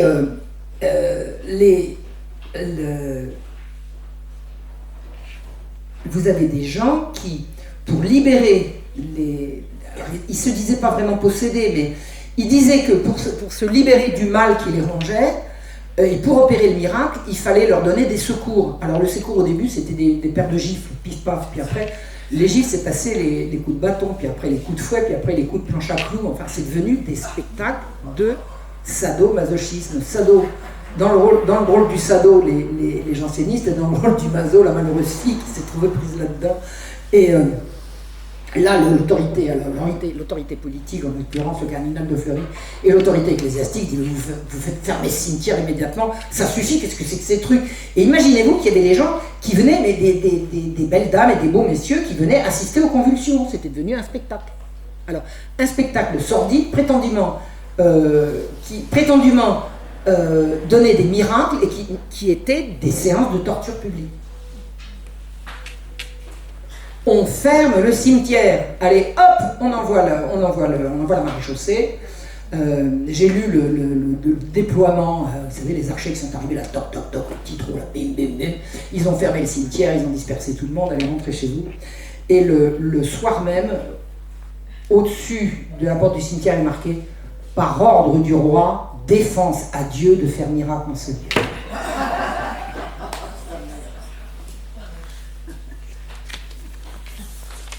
Le culot. La crème du jansénisme, c'est parlementaire, c'est pressé à ces prétendus miracles, des ducs, des princes, des magistrats, des duchesses. Vous imaginez la mentalité, l'état d'esprit de ces gens-là. Ils venaient assister à des séances de sadomasochisme, tout simplement, hein, c'était un film gore. Hein. Des médecins sont venus pour dénoncer de l'hystérie, là où on voyait des miracles. Il dit, là, vous avez vu un miracle? Moi, j'ai fait une crise d'hystérie, là. Puis les médecins, ils connaissaient l'hystérie, hein, on n'a pas attendu Charcot, hein. L'archevêque de Paris tonne contre ce culte indécent et ses faux miracles. C'est une honte. C'est une honte. Le Parlement est mouillé dans l'affaire jusqu'au cou. Et là, quand les vrais témoignages commencent à arriver en disant que tout ça, c'est des faux miracles et que vous avez des gens qui... La police a fini par dire si vous reconnaissez que vous avez abusé le public, on vous relâche. Oh, bah écoutez, alors là, il y a eu des confessions en bonne et due forme. Il y a un machin qui est venu me voir, il m'a proposé tant pour faire ceci, etc. Enfin bon, c'était complètement c'était des coups montés. C'était des coups montés. Donc, en plus, la police a su faire des enquêtes, c'est-à-dire que ils ont fait des enquêtes de voisinage pour savoir si telle personne était vraiment estropiée ou si c'est vrai que, par exemple, il y en a qui dit moi j'étais pro-jésuite et puis maintenant je peux plus les voir. Une enquête, il dit lui, pro-jésuite, qu'est-ce que tu racontes, c'est n'importe quoi. Enfin bon, la police a fait ses enquêtes et la police, elle connaissait son boulot et tout ça, ça a fini par être dénoncé et le Parlement était vraiment mouillé dans l'affaire au plus haut niveau. Donc il a fallu qu'il fasse profil bas, mais il aurait fallu qu'il fasse profil bas, il n'a pas complètement fait profil bas. Il a accepté la plainte d'une supposée miraculée qui criait à la diffamation. La supposée miraculée, quand on a dit que son miracle n'en était pas, elle dit « diffamation, je réclame réparation ». Et le Parlement a accepté de défendre la dame, vous imaginez. Les avocats jansénistes font bloc autour des miraculés. Et pendant ce temps-là, le bon sens populaire, les chansons, il y a des chansons marrantes qui sont passées sur ces trucs. Bon, je ne les connais pas par cœur. J'ai fait une conférence qui doit se trouver sur Internet, la guerre des juges contre l'Église, où je raconte quelques-unes de ces chansons que les gens chantaient à tue-tête dans les rues. C'était vraiment, ils se foutaient d'eux, quoi. Le public n'était pas dupe, on sait bien faire la différence entre un miracle et des singeries. Mais l'esprit des jansénistes, c'était de toute façon vouloir avoir le dernier mot et de ne jamais céder. Et ils y arrivaient. Ils y arrivaient. Et alors, ce qu'il faut savoir, c'est qu'à partir du moment où le cimetière a été fermé sur ordre du Premier ministre, hein, sur ordre du cardinal de Fleury, les convulsions vont continuer en privé jusqu'à la Révolution. Et j'ai lu des comptes rendus de ces séances de torture, c'est épouvantable. C'est épouvantable. Vous aviez des hommes qui s'acharnaient, mais des tortures, mais on ne comprend pas que les victimes aient survécu. C'est ahurissant, ahurissant. C'est des spectacles gore qui ont continué en privé, dans des appartements privés, et des spectacles qui se sont faits également à la salpêtrière. Et là, je vais venir à la suite de l'évolution de ce qu'a été le jansénisme. L'affaire de l'hôpital général, c'est une affaire qui explose de 1747 à 1749 à 1752. Qu'est-ce que l'hôpital général? C'est une grosse institution située au cœur de Paris. Au cœur de Paris aujourd'hui, à l'origine, c'était aux portes de Paris, mais comme Paris s'est agrandi, ce qui était aux portes est devenu le cœur. L'hôpital général est un lieu de renfermement des miséreux. Alors on ne les enferme pas parce qu'ils sont miséreux, on les enferme parce qu'ils mendient, mais ils mendient parce qu'ils sont pauvres, et voilà. Donc, c'est au siècle de Louis XIV, en 1656, qu'a été fondé qu'a été créé l'hôpital général, qui sera un lieu pour renfermer les mendiants à telle fin Alors, la mendicité agressive dans les rues de Paris, ça existait. Vous avez entendu parler des cours des miracles? Les cours des miracles, c'était en fait des blocs d'immeubles enfermés sur une cour intérieure, dans lesquels les gens rentraient complètement éclopés. Dès qu'ils avaient passé la porte de la cour des miracles, ils envoyaient valser les béquilles et les faux yeux, quoi. Voilà, c'est ce qu'on appelait les cours des miracles. Donc il y avait effectivement une misère agressive, mais il y avait une misère qui n'était pas agressive, qui était absolument authentique. Et les dévots, alors à l'origine les dévots du Saint-Sacrement, qui est une confrérie bigote datant de Louis XIII, puis les jansénistes, ont mis sur pied et fait fonctionner un gigantesque, c'est énorme, il y avait 6000 personnes qui vivaient dans un lieu clos. 6000 personnes, c'est une ville, quoi, c'est une petite ville. Renfermer les pauvres pour les faire marcher droit et pour mesures de salubrité publique pour les villes et mesures de rachat des âmes. Les mendiants sont des gens qui se perdent et qu'on va faire marcher droit en les enfermant, en les faisant travailler. Et voilà. Donc les juges jansénistes avaient les pleins pouvoirs à l'hôpital général. L'hôpital général est le lieu où les pauvres étaient obligés de se laisser enfermer à partir du moment où ils étaient tombés dans la dépendance, et les juges avaient plein pouvoir. Les plaintes pour malversation, violence, corruption, débauche et tutti quanti pleuvent en permanence sur le bureau du roi. L'hôpital général est un cloaque, et où le jansénisme fleurit. C'est-à-dire qu'il y a l'hôpital général aux yeux du roi, tous les vices, c'est violence, méchanceté, malversation, détournement de fonds, débauche, orgie, tout ce que vous voulez, plus jansénisme. Cerise sur le gâteau. Le roi fait nommer, Louis XV, fait nommer en 1749 l'archevêque de Paris, parce que l'ancien archevêque est mort. Il fait nommer par le pape, et c'est lui qui choisit. Alors le roi choisit l'archevêque, et c'est le pape qui entérine, mais le roi veut avoir le choix. Le choix, c'est lui qui propose Monseigneur de Beaumont, qui est un prélat absolument remarquable. Et le roi dit à Monseigneur de Beaumont: vous allez aller siéger à l'hôpital général. Je ne reçois que des plaintes. Cette institution est abominable. Enfin, je reçois des plaintes en permanence.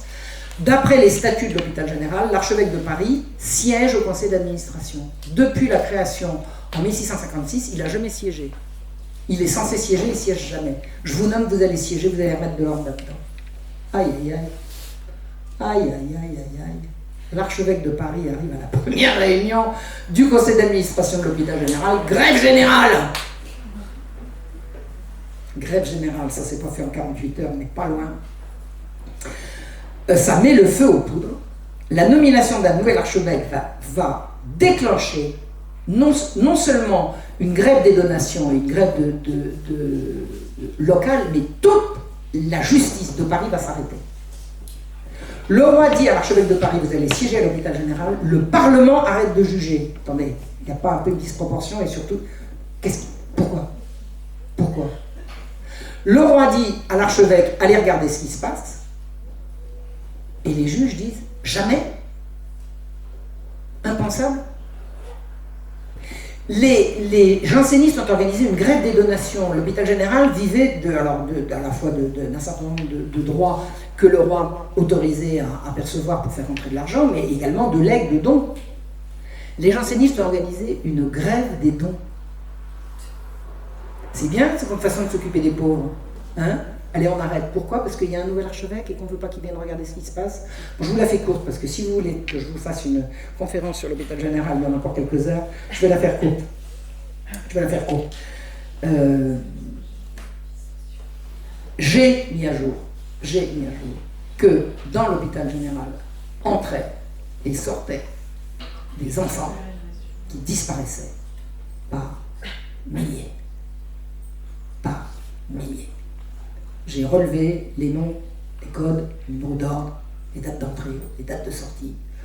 L'hôpital général était au cœur d'un réseau pédocriminel.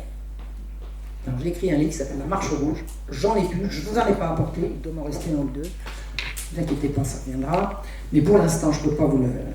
Par contre, j'ai fait une quantité de vidéos, si vous voulez, sur ma chaîne YouTube où je raconte tout ça. L'hôpital général était au cœur d'un réseau pédocriminel et d'un réseau de prostitution. Et tenu par les magistrats jansénistes qui ont hurlé à la persécution quand Monseigneur de Beaumont a dit « je veux voir les comptes et je veux voir ce qui se passe ». D'accord ? Et ça, je suis sûr de ce que j'annonce. Il y a des enfants, je les ai suivis à la trace, jusqu'à ce qu'ils disparaissent. Et un enfant, à cette époque-là, ne pouvait pas disparaître. Un enfant, toute personne qui rentrait dans une institution royale, quelle qu'elle soit, que ce soit une prison, un bateau ou un hôpital, vous ne montrez pas de blanche à l'entrée, vous ne montrez pas de blanche à la sortie. C'est comme ça. Et ça, c'est pour le bonheur des historiens. Il y a des registres et des registres. J'ai épluché des registres, je ne vous dis pas, à la loupe. Il y a des gens, quand ils sortent, tous les gens qui sortent de la Salpêtrière, si c'est des mineurs, on sait où ils vont. Sauf quand on ne sait pas où ils vont. Et quand on sait pas où ils vont, il n'y a pas d'autre endroit où aller. Un enfant qui sort de la Salpêtrière parce qu'il a retrouvé un oncle, il est marqué rendu à son oncle. Un enfant qui sort de la Salpêtrière parce qu'il va aller en apprentissage, on dit partir en apprentissage chez tel maître. Un enfant qui va être adopté, il y a 2 ou 3 cas, pas plus, on va dire adopté par la famille Tartampion. Et vous en avez des milliers qui sortent pour nulle part. Rien. Zéro. Et ils disparaissent. Et c'est l'époque du libertinage. C'est l'époque où on glorifie le plaisir pour le plaisir. Une fois apaisée l'affaire de l'hôpital général, alors apaisée par la reculade du roi, vont commencer les refus de sacrement. Un prêtre est appelé au chevet d'un mourant. Alors, le Monseigneur de Beaumont, quand il est arrivé à l'archevêché, il a dit « Dites donc, vous savez ce qu'on va faire à l'hôpital général ? On va demander aux officières qui veulent communier qu'elles nous montrent un billet de confession. » Elle a dit, attendez, ils ont bien... C'est bien vous qui avez dit que pour être sûr qu'ils n'allaient pas se confesser chez des jésuites, on va leur demander... il dit, c'est bien, vous avez... tenez, on va demander aux officières qui officient à l'hôpital général qu'elles montrent des billets de confession. Elles vont toutes se confesser à des prêtres jansénistes, hein, vous avez compris ?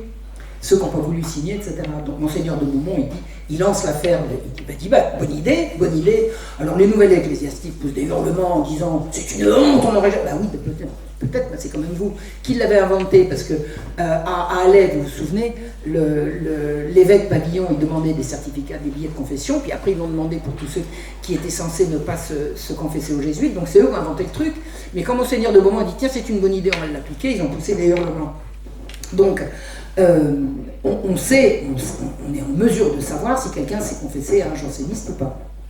Et alors, comment va éclater l'affaire des refus de sacrement ? C'est une affaire qui va véritablement ébranler le trône. Un prêtre est appelé au chevet d'un mourant janséniste, parce que sinon c'est pas drôle. Et on lui dit, vous allez donner l'extrême-onction à ce monsieur. Alors le prêtre il dit, attendez, je vais donner l'extrême-onction, permettez que je m'entretienne avec lui. Vous êtes-vous confessé ? À qui ? Ça ne vous regarde pas, pardon ? Ça ne vous regarde pas. Je veux l'extrême-onction. Attendez, c'est pas un distributeur automatique. On ne peut pas exiger l'extrême-onction. Si. Maintenant, on exige l'extrême-onction. Parce que dans tous ces cas, et il va y en avoir des dizaines à travers toute la France, des mourants dont on sait qu'ils sont jansénistes, qui auraient pu, en douce, se faire donner l'extrême-onction par un prêtre janséniste qui s'en serait pas vanté, et ni vu ni connu. Ces gens, ostensiblement jansénistes, font venir des prêtres dont on sait qu'ils sont soumis à l'autorité ecclésiastique. On remplit la chambre tout un tas de comparses et on prend le prêtre, la main dans le sac, à refuser de donner l'extrême-onction. Mais quel est le prêtre avec une conscience qui va donner l'extrême-onction dans des conditions pareilles ? Vous êtes-vous confessé, ça ne vous regarde pas ? Attendez, c'est pas une réponse. Bon, alors je vais vous confesser. Est-ce que ces messieurs peuvent sortir ? Non. Je ne peux pas confesser devant tout le monde. Refus de confession. Refus de sacrement. On lui met la main au collet et on l'envoie en prison. Ça s'est fait des dizaines de fois sur tout Paris. Les prêtres en étaient arrivés à fuir Paris à toutes jambes. Parce qu'ils ne pouvaient pas à la fois donner l'extrême-onction dans ces conditions-là et assumer les conséquences de leur refus de sacrement. C'était la prison, il y en avait qui ont été condamnés aux galères. Alors ils n'y sont pas allés parce qu'ils ont pris de l'argent à leur cou. Vous avez donc des juges qui organisent des refus de sacrement. Voltaire s'en est emparé en disant comment c'est fanatique, gna gna gna gna. Attendez, fanatique de quoi? L'archevêque de Paris a reçu un mandat d'arrêt. Le Parlement a sommé l'archevêque de Paris de faire donner les derniers sacrements à un janséniste notoire qui était mort de la vérole, au demeurant. On le faisait mourir pour confier en dévotion, etc. Tout le monde savait qu'il avait couru toutes les putains de Paris et qu'il mourait de la vérole. Mais ça se disait sous le manteau, puis l'archevêque le savait, mais il s'en fichait, c'est pas son problème. Si le gars se confesse et que dans un bonne et due forme, il aura l'absolution, s'il ne se confesse pas, il ne l'aura pas. Mais le Parlement a donné l'ordre à l'archevêque de donner l'ordre de lui donner l'absolution. L'archevêque a dit, messieurs, faites votre travail, laissez-moi faire le mien. Un ordre d'arrestation a été envoyé. Et la maréchaussée n'a pas pu mettre la main sur l'archevêque de Paris parce que le roi l'a convoqué in extremis et l'a exilé hors d'atteinte du Parlement. Sinon, l'archevêque de Paris se serait retrouvé en prison. Est-ce que vous vous rendez compte que ces jansénistes défendent la religion catholique? C'est ce qu'ils disent, hein. Le matin, le midi, le soir, c'est ce qu'ils défendent. C'est une ingérence du laïc dans le religieux. Et toutes les guerres religieuses, toutes les querelles ecclésiastiques qui précèdent la Révolution sont des querelles d'ingérence du laïc dans le religieux. C'est-à-dire l'inverse de ce qu'on va nous vendre. L'inverse de ce qu'on va nous vendre. À Nantes, l'évêque de Nantes sera obligé de vendre tous ses meubles pour pouvoir payer l'amende que le Parlement vient de lui infliger pour refus de sacrement dans les conditions que je vous ai dites. À Troyes, alors c'est effrayant, l'évêque se verra saisir et vendre tous ses meubles devant sa porte en 24 heures. Et le refus de sacrement à Troyes, c'était la même chose, c'était encore une entourloupe. C'est-à-dire, le gars, s'il voulait se confesser à un prêtre de ses copains et ni vu ni connu, il pouvait partir avec les sacrements. C'est-à-dire que vous avez donc des pénitents jansénistes qui préfèrent eux-mêmes mourir sans les sacrements que de ne pas jouer la comédie pour entretenir la secte. Vous imaginez? L'évêque a été, Monseigneur Poncet de la Rivière, il s'appelait, il a été sommé par les juges de faire attribuer les sacrements, de faire donner les sacrements, il a refusé. En 24 heures, tous ces biens ont été vendus sur le pas de sa porte, il y en avait pour 12 000 livres. 12 000 livres, vous multipliez par 50 pour avoir les euros. Il était ruiné, il n'avait plus rien. Qu'est-ce qui commandait au doux royaume de France? Un autre se verra infliger une amende insensée pour un sermon. Les paroissiens vont faire une collecte pour l'aider à payer son amende et empêcher qu'on saisisse ses biens. Parce qu'un évêque qui n'a plus de biens, mais il n'a plus de meubles, il n'a plus rien. Il n'a plus de lit, il n'a plus de couverture, il n'a plus rien. Il n'a plus rien. Il va aller demander l'hospitalité quelque part. Il n'a plus rien. La mort du chevalier de la Barre, vous avez entendu parler de la mort du chevalier de la Barre. Eh bien, le chevalier de la Barre, qui était un authentique petit crétin, ça ne méritait pas la mort, enfin bon, c'était pas un héros non plus. Ça ne méritait pas la mort, c'est clair. Enfin, il avait quand même bien participé à souiller d'excréments un crucifix. Lui, le chevalier de la Barre et ses petits camarades, ils s'amusaient à déféquer au pied d'un crucifix, et ils arrachaient des pages de missel, et ensuite ils barbouillaient le visage du Christ, et puis ils trouvaient ça très drôle. Il fallait rire. Et un jour, ils ont fait une saloperie de trop, ils ont brisé un crucifix. Donc ils l'ont fait. Voltaire a dit que c'était un malheureux accident, tu parles. On les connaissait bien, les petits talons rouges d'Abbeville, on les connaissait très bien. Donc le chevalier de la Barre était rigoureusement coupable de tout ce dont on l'accusait, mais il n'était pas le seul coupable. Tous les autres avaient des papas magistrats qui les ont mis à la marine. Et le chevalier de la Barre, pourquoi est-ce qu'il a été condamné? Je vais vous expliquer, vous allez comprendre maintenant. Qui a condamné le chevalier de la Barre? Il a été condamné par un jugement local. Comme il y avait une peine de mort, l'appel était automatique. En cas de jugement capital, l'appel était automatique au Parlement de Paris. Au Parlement de Paris, c'était qui? C'était les jansénistes. Et les jansénistes, ils se sont dit, attendez, le chevalier de la Barre, là, il a commis quoi? Un sacrilège? Ah bah attendez, sacrilège. On appliquer la peine de mort. La loi leur interdisait d'appliquer la peine de mort. Je vais vous expliquer. L'ordonnance criminelle de Louis XIV, il l'a fait rédiger en 1670. L'ordonnance criminelle punissait de mort un blasphémateur 7 fois récidiviste. 7 fois. Donc pour un blasphème, c'était amende honorable et puis jusqu'à 7. Donc la loi ne pouvait pas faire exécuter le chevalier de la Barre. C'était contraire. Les magistrats du Parlement de Paris ont voulu la mort du chevalier de la Barre pour dire nous défendons notre Seigneur contre les odieux blasphèmes. C'est-à-dire pour être plus sévère que l'Église. Parce que l'Église, en l'occurrence, Monseigneur de la Motte, qui était évêque à Amiens, est allé se jeter aux pieds du roi en disant « Grâce, Majesté, grâce, grâce, grâce, sauvez ce jeune homme, il a 19 ans, sauvez-le, sauvez-le, sauvez-le. » Toute l'Église s'est mobilisée pour essayer de sauver le chevalier de la Barre. Vous avez mais c'est absolument ahurissant. Tous les petits jeunes gens, toute la petite bande, ils ont été mis à l'abri dans des couvents, dans des monastères. Enfin, c'est fou. L'Église s'est mobilisée pour essayer de sauver ces jeunes gens. L'évêque, il avait 84 ans. Il a fait une procession pieds nus, la corde au cou, avec tenant un cierge, en disant faites grâce aux... Alors, nous savons qu'ils ont mérité les derniers supplices, mais faites grâce au bon Dieu. Les libres penseurs, disons, nous savons qu'ils ont mérité les derniers supplices, puis ils ont arrêté là, alors que l'évêque disait faites grâce au bon Dieu, et il demandait de prendre sur lui les péchés du chevalier de la Barre. Il a demandé grâce, il est allé, malgré son grand âge, il est allé se jeter aux pieds du roi pour demander la grâce. Et ce sont les magistrats jansénistes qui ont dit non. Alors, le roi a refusé la grâce, je ne sais pas pourquoi il l'a refusé, j'ai mon idée. C'est une hypothèse. Le roi n'avait pas envie de nettoyer derrière les juges, si vous voyez ce que je veux dire. Vous voulez commettre un grand crime, eh bien commettez-le. Je ne vais pas arriver derrière en disant... Hypothèse, simple hypothèse. Donc toute l'Église, parce qu'il y avait l'Assemblée générale du clergé à Paris à ce moment-là, est allée se jeter aux pieds du roi et Monseigneur de la Motte pour essayer par tous les moyens de sauver le chevalier de la Barre. Ils ont refusé, et ceux qui l'ont fait condamner et exécuter, ce sont les juges jansénistes, et ils l'ont fait par anticléricalisme, pour prouver à l'Église que c'était eux les laïcs qui dirigeaient. Donc quand vous entendez un libre penseur vous raconter le coup du chevalier de la Barre, vous lui envoyez un lien sur ma vidéo, je raconte tout ça en détail. Alors, le fond du conflit entre les juges jansénistes et la royauté et l'Église, c'est les juges refusent d'enregistrer une bulle qui dit que tous les hommes sont égaux devant la grâce. Le pape dit tous les hommes sont égaux devant la grâce, et ces gens-là vont faire de la résistance jusqu'à la Révolution parce que non. Au fait, vous savez comment un janséniste il sait qu'il a la grâce? Comment il le sait? Mais s'il est très riche, il dit quand même, bon Dieu est bien drôle. Et alors c'est ça notre pauvre. S'ils avaient la grâce, ils ne seraient pas pauvres. Hein. Vous avez compris le truc? Vous avez compris le truc? C'est comme ça que ça se passait.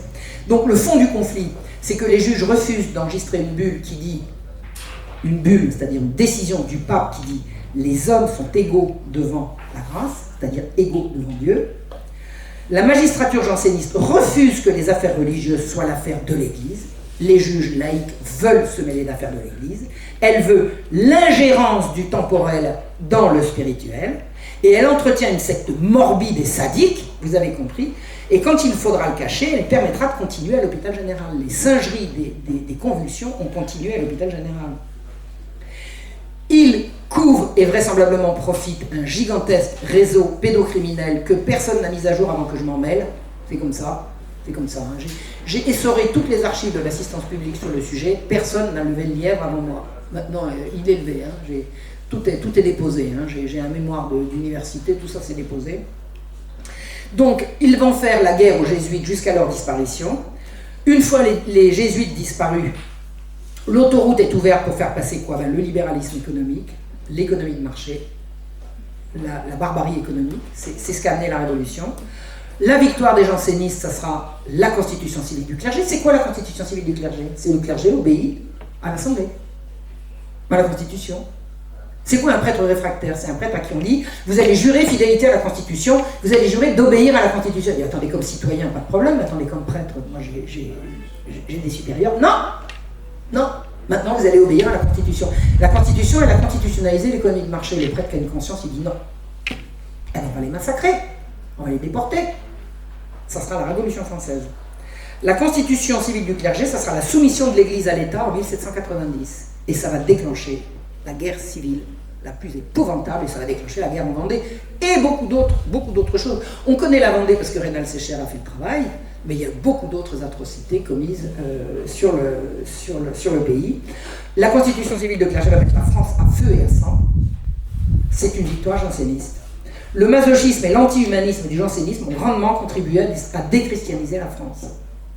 Et partout où les jansénistes ont été influents, on peut dresser une carte de France de l'influence des jansénismes, des prêtres jureurs, des prêtres qui ont accepté de jurer fidélité à la Constitution, et de la déchristianisation. La carte est limpide. Partout où c'est resté catholique, ça a résisté. Et voilà. Donc en fait, le complot de Beaufontaine a très bien fonctionné, et la Révolution sera leur victoire.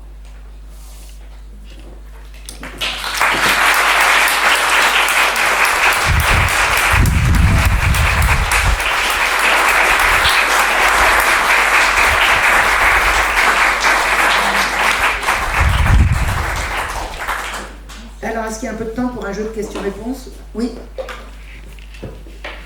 Oui. J'aurais une question.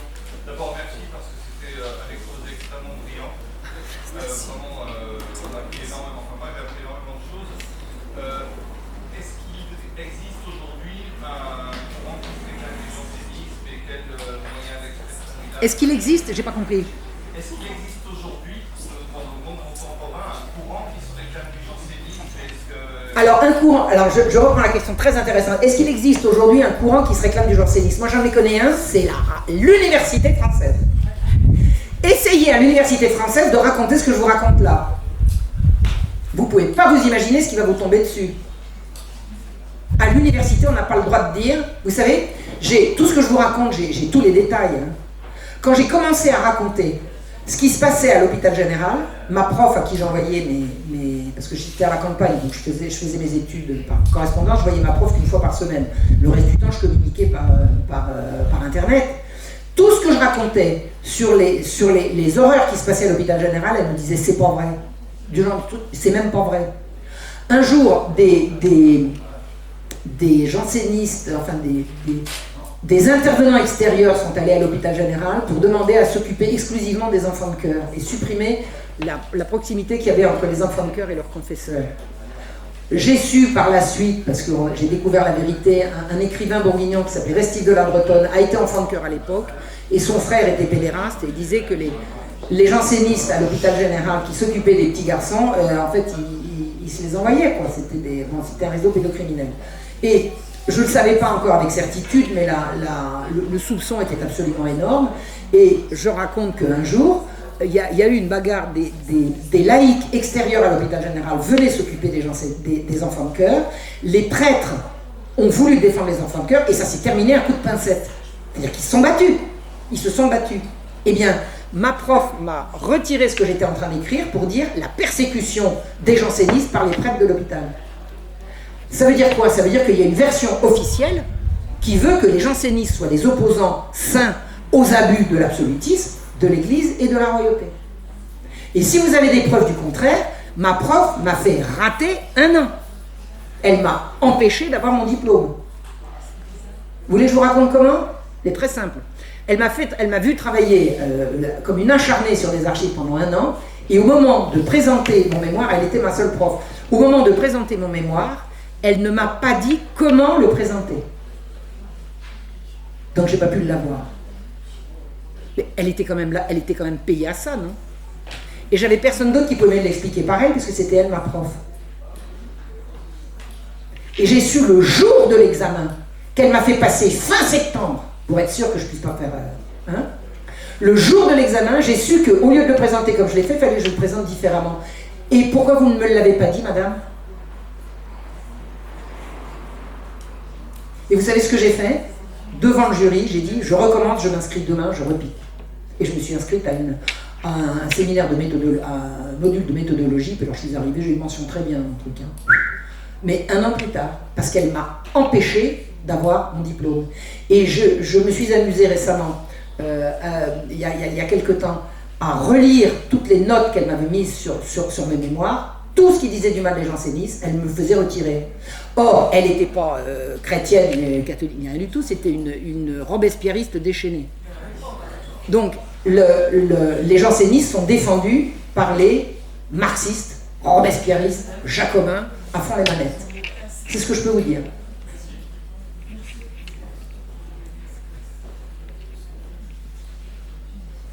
Oui, là-bas dans le fond. Pourquoi vous dites que le jansénisme s'est arrêté à la Révolution française? J'ai pas très bien compris là. Ben, il n'y avait plus besoin. Ils avaient gagné. Alors d'abord, ils étaient essentiellement magistrats, le Parlement a été dissous, à la Révolution française, la justice a été complètement réformée, donc les juges, la justice a cessé de fonctionner comme elle fonctionnait avant, donc le Parlement a été dissous. En plus de ça, à partir du moment où, ils ont réussi à faire interdire les jésuites, ça c'est en 1765, ils ont fait interdire les jésuites et ils obtiennent la constitution civile du clergé, pour vous qui servent maintenant. Par contre, tous les réseaux qu'ils occupaient ont été pris par les francs-maçons. Ah bah alors là, oui, alors oui, ça répond l'autre question, l'autre phase de la question. Tous les postes occupés par les jansénistes à l'hôpital général a été transformé en assistance publique et les francs-maçons ont pris la place des jansénistes. Mais c'était plus des jansénistes. Clairement, c'était plus des jansénistes. Mais les mêmes postes ont été occupés par les francs-maçons. D'ailleurs, pendant un temps, au milieu du siècle, autour des années 1745, 50, 55, c'est très très poreux entre jansénistes et francs-maçons. On les retrouve ils sont accopinés dans les mêmes... En gros, ils couchent avec les mêmes putains, quoi. Vous savez, il y a une source absolument étonnante pour l'histoire, c'est la police des mœurs. Parce que les prostituées reçoivent les confidences de tous leurs clients, elles les racontent à la mère Macrel et la police ramasse les copies tous les soirs. Et tout ça, c'est archivé. Moi, j'ai lu de ces trucs. Voilà. Les mœurs des uns et des autres, vous soupçonnez pas. C'est pas très ragoûtant pour rien cacher. Donc on sait tout. On sait tout au niveau des mœurs. Oui. Je vais vous poser une question. Nous sommes ici sur le territoire de Vauban. Oui, tout à fait, oui. Château de Bazoches, sa résidence personnelle et Ouais. son bureau d'études. On sait que Vauban ne s'occupait pas uniquement de forteresse, il s'occupait des finances publiques. Ouais. Et notamment sur un autre sujet qui nous rapproche de votre conférence, il a pris position pour défendre les protestants de l'époque, puisque vous savez qu'il a révoqué, il y a une histoire de révocation de l'édit de Nantes. Oui, tout à fait, oui, 1685. Et Vauban est allé jusqu'à dire Ouais. à Louis XIV, vous faites, Monseigneur, vous faites une erreur, les protestants sont parmi les plus riches et les plus entrepreneurs du royaume, vous faites une erreur. Alors ma question, est-ce que dans vos recherches, vous savez si Vauban, qui défendait les protestants, aurait eu un rapport avec les jansénistes? Aucune idée. Oh non, les jansénistes, sûrement pas. Sûrement pas. Je pense pas, mais il y a des gens qui laissent entendre qu'il était trouble, mais moi je ne le pense pas. Alors, qu'il ait été trouble, je ne sais pas. Vraiment, alors j'ai pas étudié Vauban, je sais que c'est ville fortifiée par Vauban, ville imprenable, ville défendue par Vauban, non, ville défendue par Vauban, ville imprenable, ville fortifiée par Vauban, ville attaquée par Vauban, ville prise, ville assiégée par Vauban, ville prise. Imprenable d'un côté, prise de l'autre. Oui. Non, alors je ne sais pas.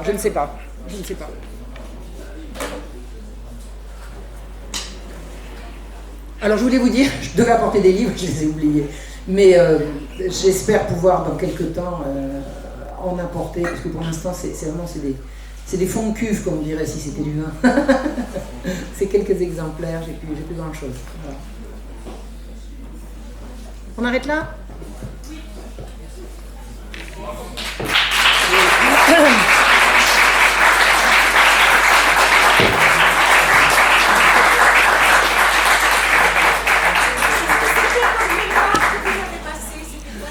Mon mémoire, alors mon premier DEA, c'était le roi, les juges et les enfants. Non, l'attentat de Damiens. Sur l'attentat de Damiens, y a-t-il un lien entre l'attentat de Damiens